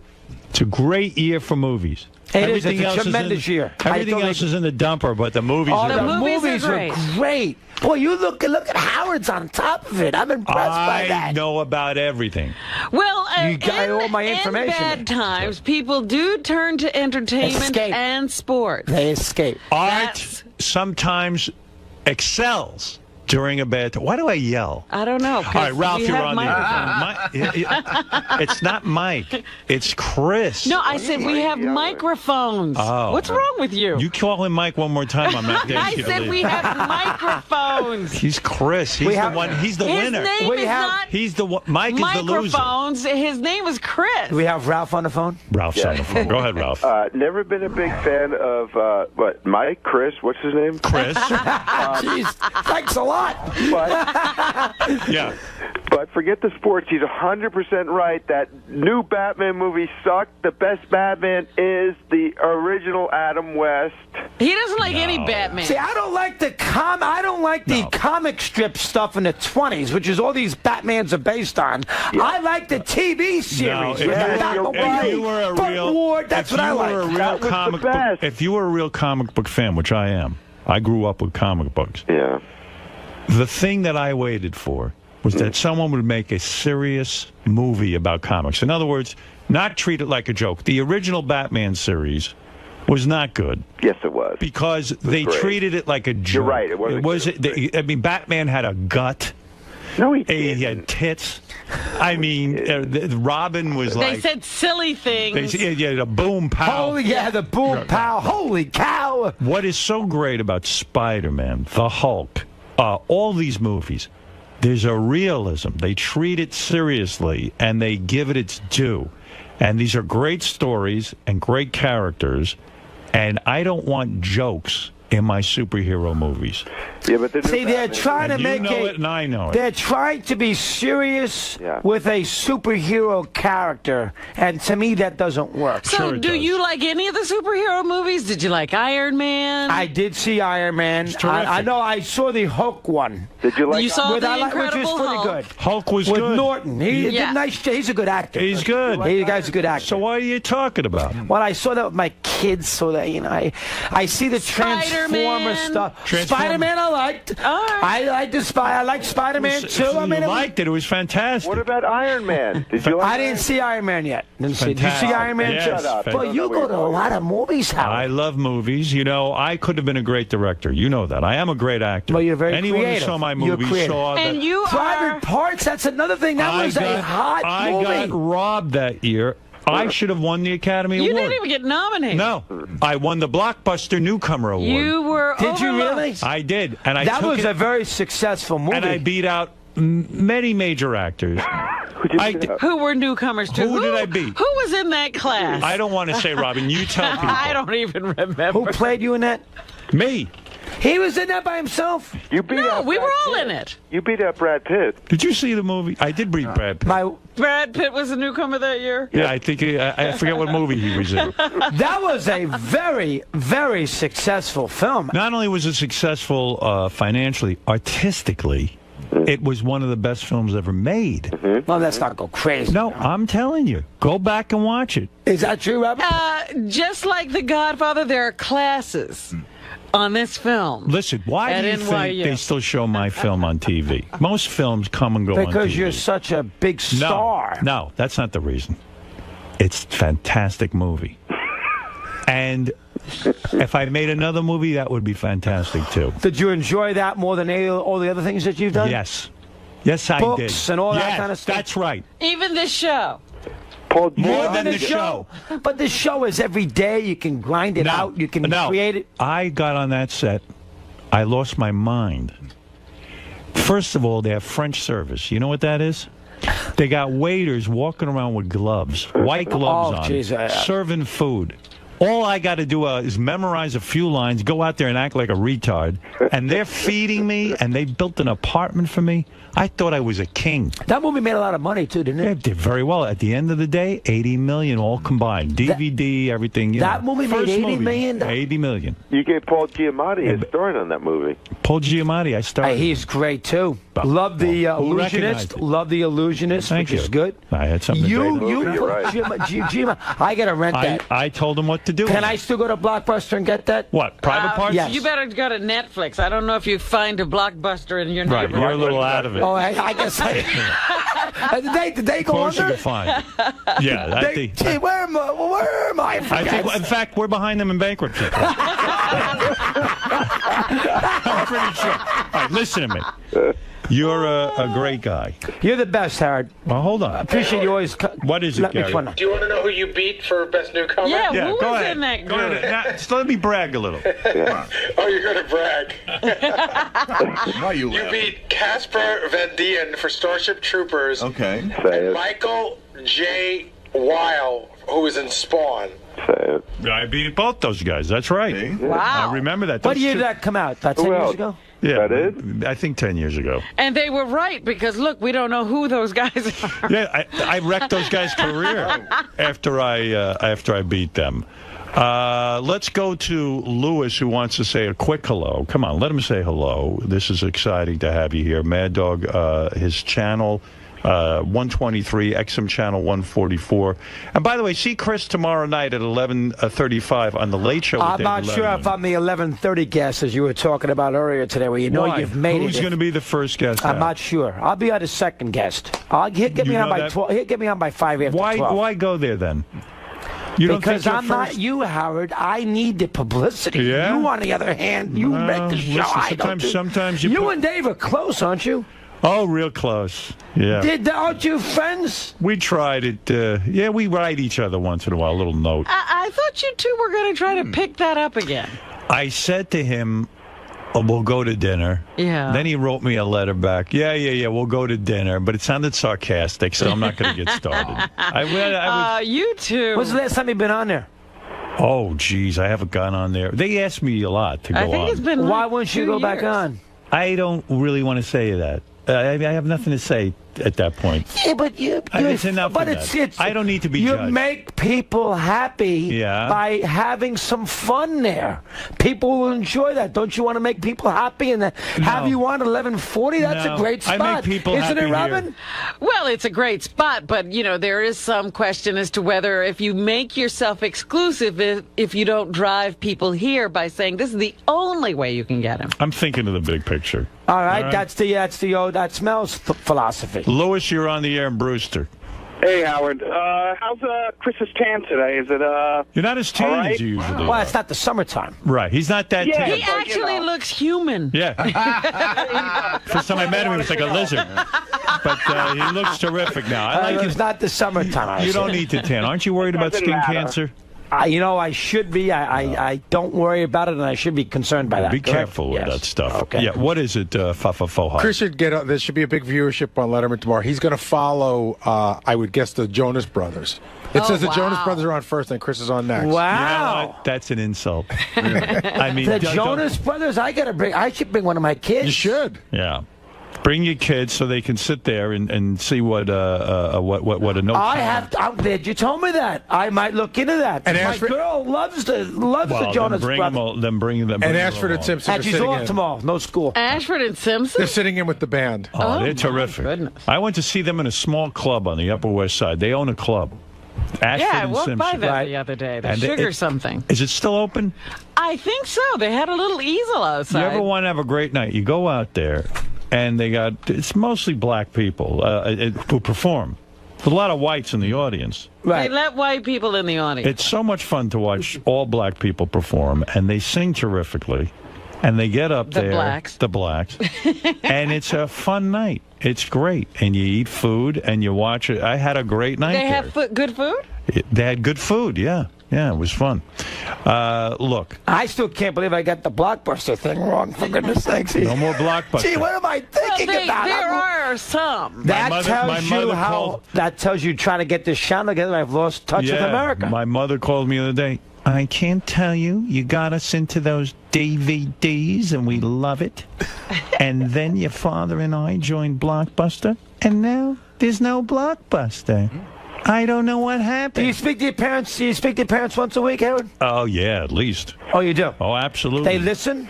Sure, every day. Oh, they do? Oh, yeah, my old man's glued to the radio. Now he listens to me. When I was little, he wouldn't listen. Now he'll listen. He was always screaming, shut up. He had me there 24 hours a day. He was telling me to shut the fuck up. Now he thinks I'm a genius. Vinny, go ahead. You're on the air quickly. Vinny is the late-night liaison, East Coast, for the David Letterman show. Oh, he is? Vinny, Hey, yeah. Chris, we spoke. We're very excited that you're coming on the show. We love you there. I did. Okay. Thank you, Vinny. I appreciate that. So we won't pay attention to what Mushnick says. We'll go in there and do a good job. Yeah. How come those little turds, the Jonas Brothers, are on before Chris? Because they're the new Beatles. When Chris has Oh, my God. New Beatles. Vinny, shame on you. I know. That is a. I heard you with But McCartney. it'll be a great show, Chris. Now, Vinny, I'm looking forward to it. All right. Thank you, Vinny. Yeah. All right. That was a wonderful spot with McCartney. I enjoyed that. Oh, That was was a great. You real could thrill. tell there's not that many people after this career that he's had that's going to really get him. He gets me going. I like Now it. Yeah. you are so into that. I'm into it. All right, listen. Yes. You did. It's great having you. Howard, thanks for I'm having me. proud of you. You're doing a good job. Well, that's the bottom line. Check out the Mad Dog Radio channel. It's on a good Sirius channel. Good channel. You got a lot of good guys on You're there. working hard on it. Channel 123 and XM channel 144. And let's face it, Chris made the announcement today. Even if they go bankrupt and there's no more channel, he's going to come here anyway. I am not leaving. Yeah. I am He not will leaving. broadcast even if there's no satellites up in the sky. I am taking your word that we'll be okay. Howard, thanks come for back having and me. see us again. You're the best, Howard. I Get back appreciate to all it. the help. Thank you. And get Artie, get him. What am I going to do? What am I going to do? with Tell this him he's guy? not John Belushi. I'm going to tell him that's good. And you think that'll do what? I'm sure he's tried everything. Yeah. I'll try it. I mean, tomorrow I'm going to try the it. world's crumbling. Don't take it for granted. Success. Be grateful for your success. Howard, you're the best, pal. You are Wait, too. I wanted to ask Chris if he's being like a hands-on manager, like he has this Can't do channel. that. Gotta let your host do what they want to do. Really? So it's just like you hire them, you believe in them, you I'm let gonna them go. listen. If I see things, if I see a little mechanic that you don't love, you say something. But other than that, you let your guys do your guy. Would you listen to what he has to say? I don't think you could avoid I it when don't he's s- delivering it like that. I don't see him in a management role. No, everybody says the same thing.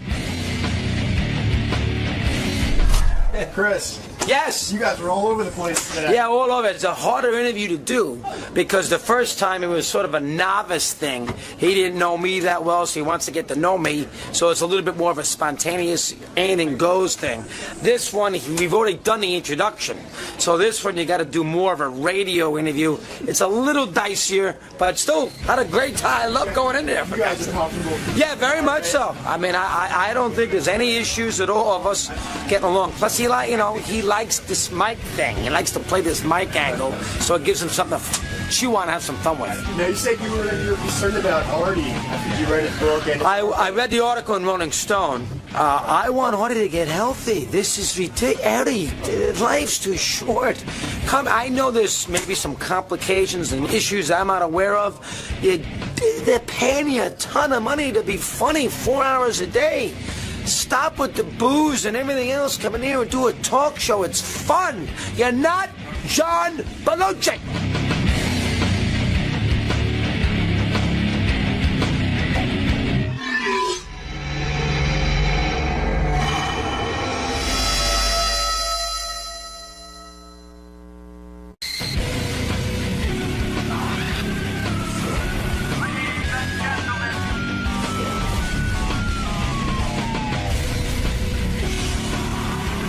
I just saw Mel Karmazin talking to Sal in the hallway. We have no idea about what, but I think Sal is advising Mel on.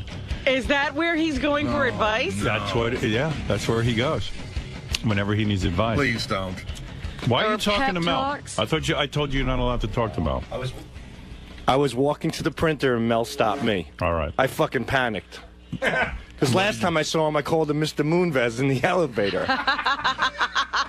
Good move. So I kept my mouth shut.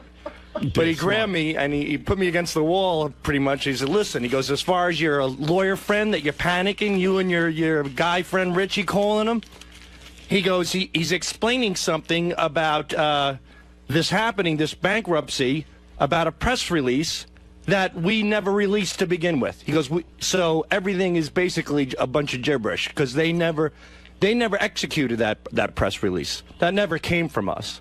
All right, I don't know what you're talking about. Get out of here. So I said to Mel, all right, goodbye. Is Mel with Bob? Yeah. Bob who? Bob Kraft, the owner of the New England Patriots. Oh, really? Want to say a quick hello? Yes. Here's a real hero. Oh, look at him. I like that suit. Yeah, he's got good suits. Where do you get those suits, Bob? I mean, Mr. Kraft. Yeah, how dare you? Yeah, how dare I? I mean, how dare I?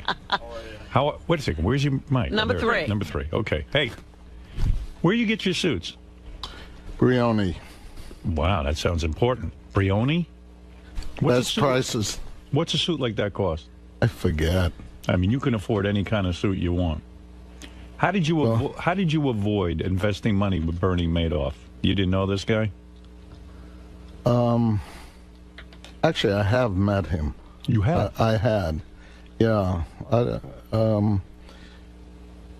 We have people who vet things for us, and when that became an opportunity, the people who advised us couldn't understand it, and so they said, we recommend you not do it. You have good advisors. I mean, the SEC couldn't catch this guy, but your advisors knew right away it was a flim-flam operation. Well, that's a real crime that the SEC didn't really do the job that they should have done. And what bothers me in these difficult economic times, a lot of very innocent people, regular people, got hurt.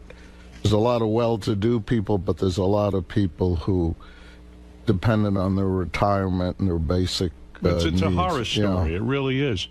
You know, when I see you, Mr. Kraft owns the New England Patriots. I don't know if you know that. Yes, I heard that. And you seem to me, when I see you, you seem very, very powerful. I would assume you, in your lifetime as a man of power, you've had people killed. Am I correct? I mean, you've had to eliminate. Sort of like Jay-Z. Now he's thinking of killing Chris Brown. Right. Yeah, but Jay-Z is pretty cool. Right. And you are too in your own way. But you know, we can't talk about those things. Right. In other words, sometimes you have to do things in business. It does happen, huh? Well, whatever we do, we try to do stylistically. You have such a great franchise, the New England Patriots. You're a happy man. You got a great kid. You got all kinds of different people in your life that are good. You're a successful man.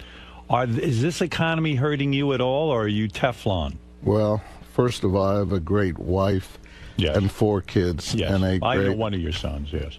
Yeah, no, you know. He says only one of them is great. Yeah, the other three I'm not that choked up with, but the one I like. No, but he's been listening to you since he was a little. He introduced me to you. Right. No, that was Jonathan. But I mean, you're a billionaire. So I mean, are you affected by this economy? Let's Are you less of a billionaire?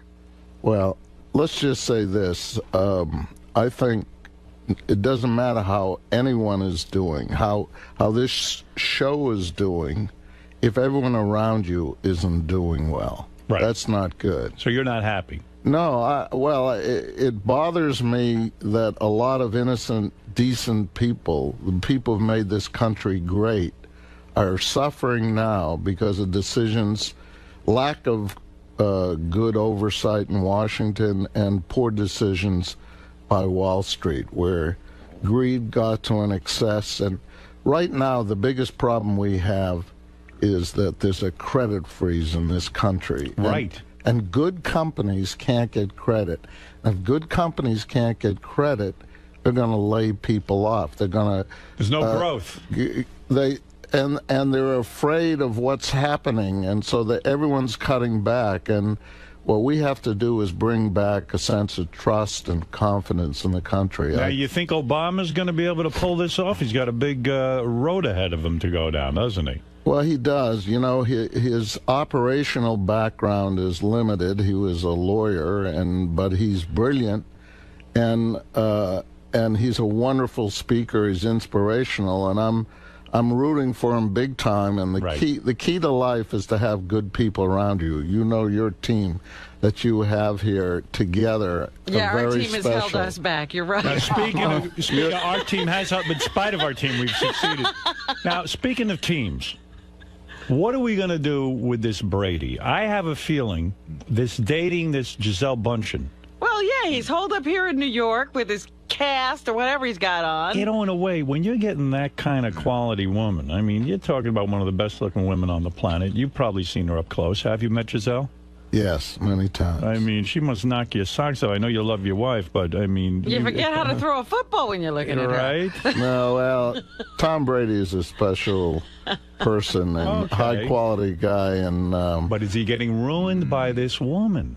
Well, you know, Samson was brought down by Delilah. That's right. Well, I've learned in life that it's hard for anyone to make a judgment on what is right for someone else. And he's such a high-quality guy. He knows what's right for him. We're so lucky to have him as part of the New England Patriots organization. He's but what just if off the charts. Wait a second. Forget all of that. What if he doesn't recover? How is his recovery going? What is wrong with him? What's the matter with him? He's doing pretty well. What's wrong with him? I don't even know. I don't think anything's wrong with him. There's nothing wrong. You know, you can't. He was injured, right? Well, he went down in the first game. He had a torn MCL. Right. And that's been repaired. He's been rehabbing. He rehabs between the West Coast and the East Coast. And our people have worked with him, our trainers. He's doing very well. Despite the fact that he's a nice guy, if he doesn't perform this season, I'm talking about the first 3 or 4 games. This is business, you know. This is business. You and I know business. Not like these other schlubs. And you know what I'm saying. This guy, we gotta toss him out. I mean, with the Gisele and everything else. Right? Out the door. Well. Yes or no? No. What? You're going to keep him? He's your guy? He's our guy, and you're loyal. They have an amazing backup. That's the problem. I mean, they have a really good player who could start on any other team.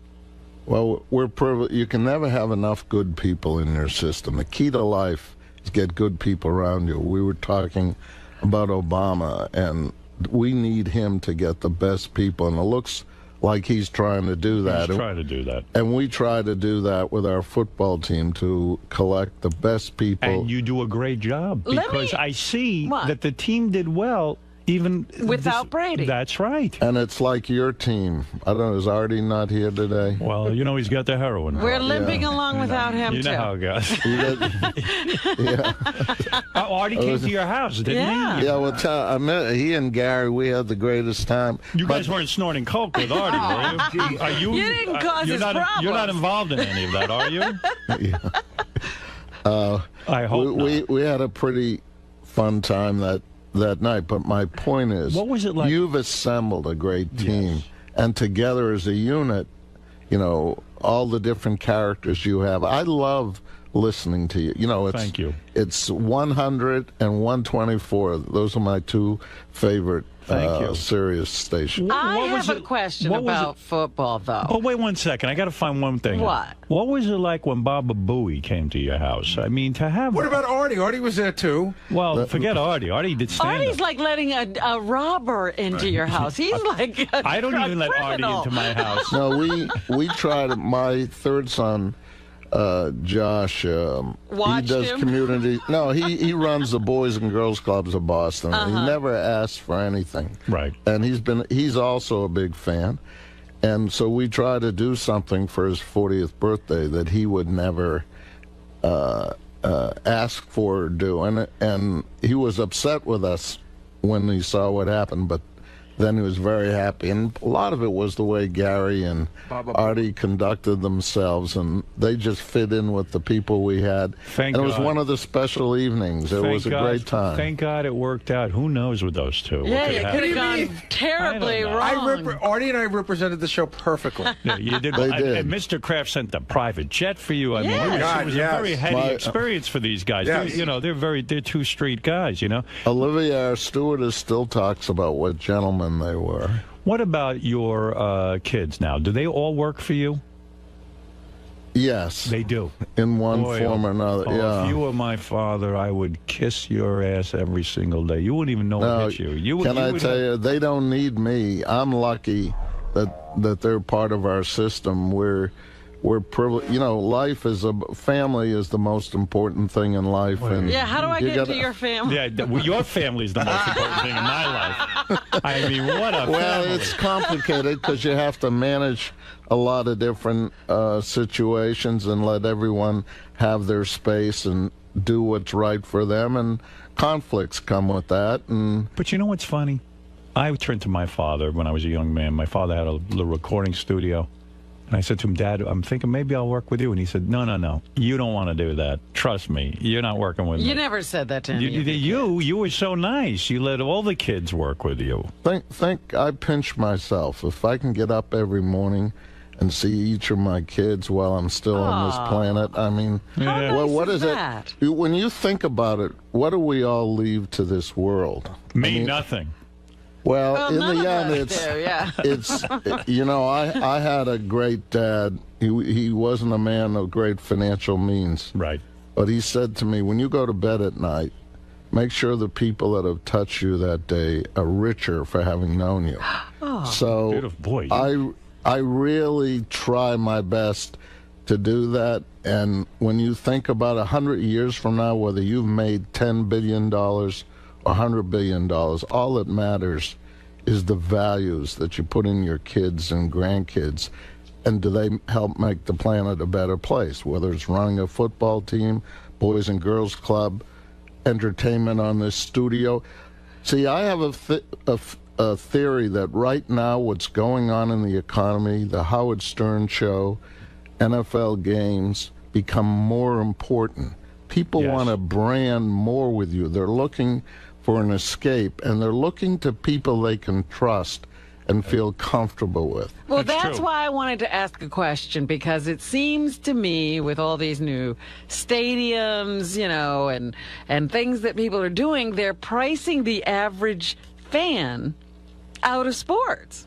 To have the opportunity to take your child to an NFL game or a Major League Baseball game, it's getting so expensive now that regular people can't come. Corporations buy up all the best tickets, their perks for, clients or whatever, and real fans are sitting at home. Well, you raise a very good point, Ron. That's what Mr. Kraft wants to say. I got you. She does raise a good point? I think so. I think and it's like you folks, you have to know who your customer is, and I think Robin is on to something. I know that we have worked very hard. We built our stadium completely private. We try to have it affordable for the people who carried us in the years when things were lean. Mm-hmm. And I think we've been able to accomplish that. And, we have 60,000 people who put up $125 a ticket to get on a waiting list. Right. So they want to be there. So we cherish our customers, and they've been great to our family. One final question. Where's a smart guy like you putting his money? I mean, you got tons of dough. Well, you can't go in the market now, right? Because it's too volatile. What do you do? We heard the best place is the mattress. Where are you socking all the dough? What's your financial plan personally? What are you doing? Well, I've always had a diversified pool of assets, but today your question is very good, and we'll know that the government is succeeding when people like ourselves, I'm basically in treasuries now. I see. And I'm taking zero return, really, because cash and capital are so dear now. The whole economic system is recalibrating. Values are coming down. But, it's kind of sad because I don't like being in this position. We're going to make some investments that will continue to help create jobs, because I think the opportunities are there in the environment. And we have the government, we got to keep people in their homes, because what's happening is tragic. Right. Innocent people, and I don't know what you think happens when you foreclose people and move out, and they move out of their home. that hurts the whole neighborhood. It's not like people are rushing to buy homes. Yeah, right. We got to keep people in their homes. We got to get the credit markets unfrozen and let people start hiring people. And that's going to only come when we have confidence in Washington. Well, you're something else, man. Well, wait a minute. We also haven't asked him about what he thinks about Sirius. Sirius? And what's going on with SiriusXM and this bankruptcy or a hostile takeover. You know all that stuff. You do? Well, I must tell you this, and I'm a great fan of Mel. And if you look at what's gone on with this company in terms of since the merger, you're operating on a cash flow positive. I actually, and I don't know whether it was wise or not, but at such a low price a few months ago, I bought some stock. Oh, I'm kidding. Well, because it's like it's I mean one way or the other. I believe in Mel, and I believe that this company will be a very strong company. I do too. You serve a niche in the marketplace that is very important. I know. That's all I listen to. Me too. Is satellite. When I listen to radio, it's only. I still believe satellite will be the dominant force. That we're seeing it in its early growth stage. There's already a huge subscription base. It's just that there's a lot of debt involved in this. To put up satellites, there's a lot of costs involved in putting on programming, and I believe one day we will see a great picture for satellite. I don't think satellite's down and out yet. No, it's what I was saying before about the credit markets being frozen.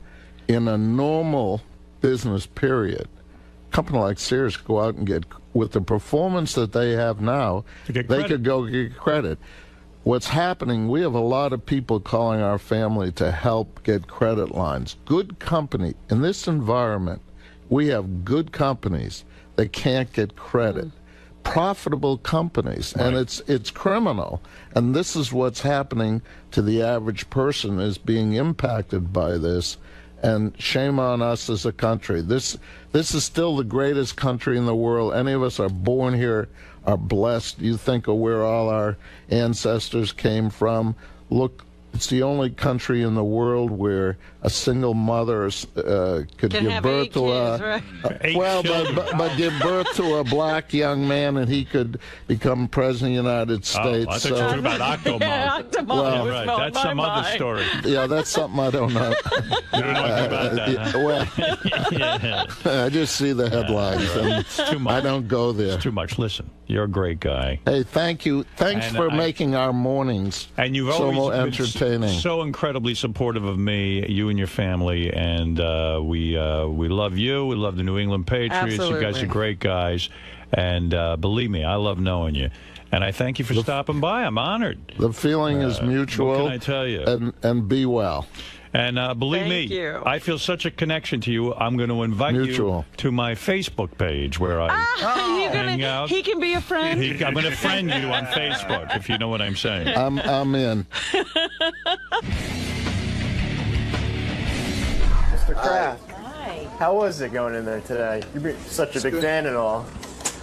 Well, it's terrific, you know, for those of us who are part of the Stern family. Being in the, what do we call that, the living room or the bedroom? We felt right at home. It was comfortable and nice, and it's a great group of people, and it's a product you all can be very proud of.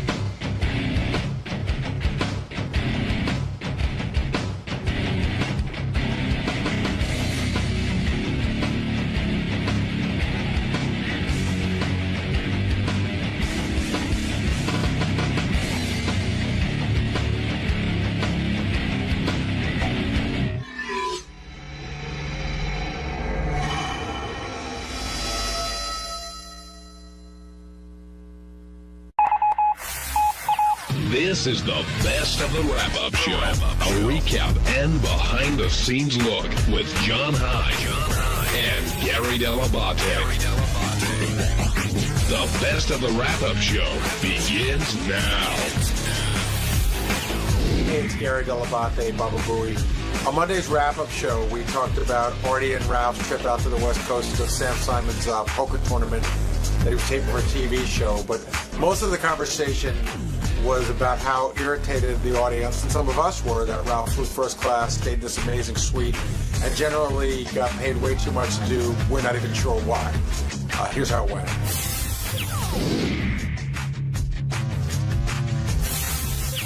Nick in Connecticut. Nick, welcome to the wrap-up show. I wanted to see what you guys' opinion was about how Artie said multiple times that he hadn't touched a drink all weekend or the whole time he was in Vegas or any drugs or any of that.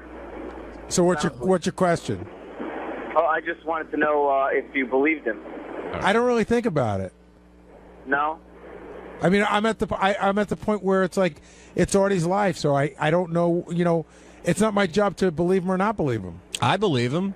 He was gambling. You know, he was having a good time. He's having a good time gambling. He met his girl in Vegas. You know, a lot of times when Artie has done that stuff, he's been alone in his room and depressed. Sounds like he was having a fun Vegas weekend. But then again, I always believe him. So what do I know? Benji, what'd you think? I same thing. I believe him. If we came out later, he did something, I wouldn't be shocked. But I believed him right now. I think the crazier issue is, how did Ralph get out there?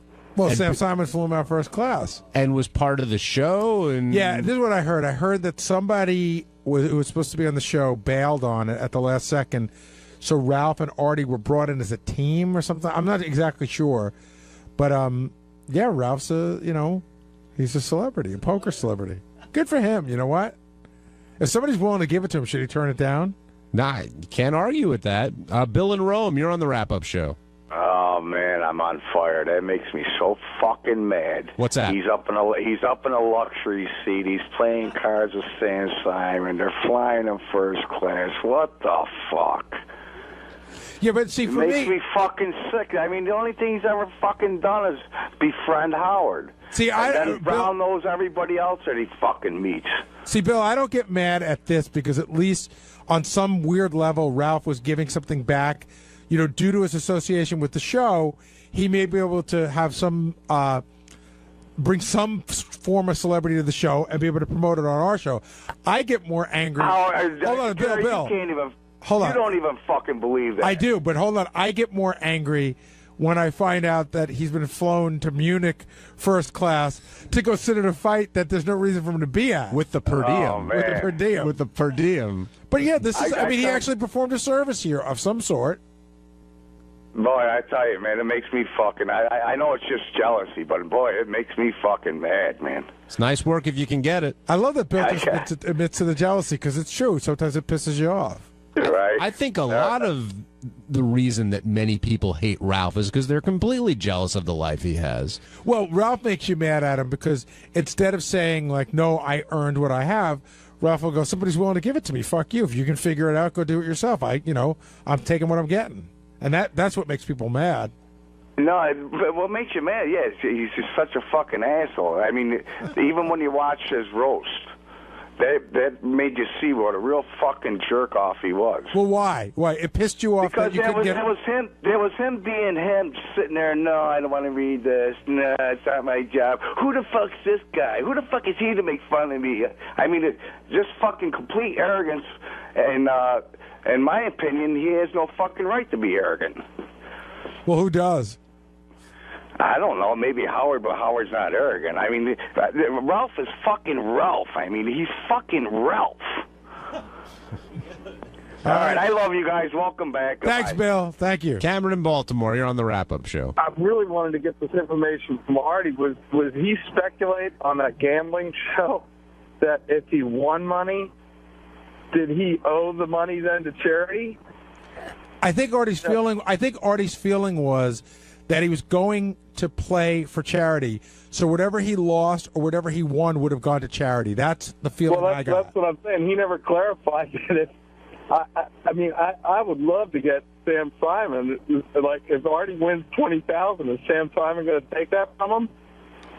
Well, no, it's got to work both ways Right. the same way. In other words, if Sam says we're playing for charity, then if Artie wins $50,000, it doesn't matter. Artie knows he's playing for charity. So is the only charity they're getting out of that whole event whatever the guests he brings in lose? But that's not even. I don't know. Artie didn't know exactly what was going on, and so I can't be clear on it either. Artie wasn't sure whether at some point Sam was going to donate some of the money to charity, but to the best of Artie's knowledge, it wasn't for charity. Is that what you got out of it, John? Yeah, I wasn't sure. I thought going in, he thought it was a charity thing, but then it ended up being something a little bit different. But they were playing at the casino. It was a little confused. Sounds like him and 𝗏𝗏 really didn't know what was going on, and they learned pretty quickly exactly what the deal was. But we don't have Sam, but we have the next best thing, and that would be Ralph Cirella. Hi, Ralph. Hey, How you doing? Just want to tell that guy who was really digging the fact that it was out there that not only was it a flown first class, it was a lovely one-bedroom suite at the Palms Place, which is fucking so great. There was actually a jacuzzi tub in the bedroom. See, this is the stuff that endears Ralph to all the fans out there. Hey, Ralph, can I ask you a question? Ralph, stop. Stop. When you're telling this, do you realize that you only irritate people more by this description? Of course he does. I want to hear Ralph say No, I it. don't want to irritate people. So It's like the best room I've ever been in. It was so great. So how was your Vegas trip, Ralph? Oh my God, it's so great. That place is really fun. Now, Ralph, I got to tell you, Gary, not to bust your balls, but I'm sitting there going, like, I'm having the best time, and it's like I didn't get to do about 20 things I wanted to do. I'm like, how is Gary ever bored here? Well, first of all, I didn't have the suite that you had, where I was just in a little shitty room. Well, you should get that big suite with the tub in it. Now, were you a hired on-air personality for this? How did this work out? I was there to play cards. Yeah. I mean, it was like the idea of the show is like Sam plays cards with his friends, and this was Sam playing cards with his friends televised. But nobody understood that. Did you hear Artie talking this morning? Nobody did you lose money? Yeah. Well, here's the deal. And did you pay Sam? Norm came in and said, it's we're playing for charity, and I don't know where Norm got that from, but it was never going to be for charity. Okay, so it's a the only legit charity I was playing for was this Ralph Cirella Housing Fund. So it's a legit card game in Vegas in a casino, correct? Yeah. Okay. And we were given $500 to play with. Given, or you had to pay for $500? No, you give it. That's part of what you were getting paid to do the show or whatever. Did you lose any money? I did there, but then I won in blackjack and out in the room, whatever. So I was kind of like even from the trip. So you weren't bummed out so you had to pay Sam or the casino or somebody back the money that you lost? Oh yeah, you had to buy chips. It was like you bought you were given when you sat down. You were given $500 to play, and then if you wanted to buy back in, you could buy back in. I thought it was going to be you buy back. It was supposed to be you could buy back in for like $500, and right, not a $5,000 or $10,000. But I mean, I couldn't really play because I couldn't buy in for all that. I'm just trying to hang in there, and I folded some good hands because I just didn't want to get knocked out of the game, I mean, Jennifer Tilly's playing, Phil, what's his last name? He's a pro. Was it Hellmuth? Is that Phil Locke or Phil Hellmuth, whatever. Hellmuth is like one of the top poker players in the world. Oh, yeah. At one point I'm playing It's not Hellmuth this Oh, it's not? Who is it? Phil Locke. Phil Locke, Phil I Locke, think. sorry. It's Phil Locke. Okay. Really cool guy. But it's Jennifer, it's Phil, it's well, Sam, who's a pro poker player, Norm, who's a pro poker player, and Norm, and Artie, who's there to tell jokes. I never played with Artie. Like the night we filmed like 3 nights. The night Artie played, I didn't play. I played like the first and the last day. Could any of the Playboy chicks play? Yeah, Brandy Roderick. The great, lovely Brandy Roderick. Hey, Ralph, what were you doing that was keeping you so busy when you weren't playing cards? What were some of the things you were doing? I was hanging out in my room. Okay. It was lovely. I was playing cards in the main room. Right, but that was what you were there for. Keep going. I don't know. It went fast, though. I was drinking a lot. Dude, what the fuck else? Oh, they have a really nice spa there. at the Palms plays. It's like it's not in the hotel. It's off the side of the hotel. I was in there for like 2 or 3 hours. Got to ask you, the amenities picked up by the show, or you paid for them? No, I had to pay for my incidentals and all the little things. That's so inside, Ralph, but very funny. That's from a bit Gary. from about 1989. Yeah, Gary, that's like the funniest line ever. I had to pay for the incidentals and all those extra things as well. I'm not paying for any incidentals or any little things. I did get a per diem, though. No, you didn't. I did. So then so your per diem probably covered your spa treatments. No, I didn't get a treatment. It's just like they had like different steam rooms and jacuzzis. I don't get massages. I find that like annoying. I think many people listening now may find you annoying. So on Tuesday's wrap-up show, they had a special guest named Janessa Brazil, the new Miss Howard TV, and everyone was fawning after her and stuff and whatever, and when asked who she would bang in the room, she picked someone and didn't pick someone else. So enjoy, watch before I get hit.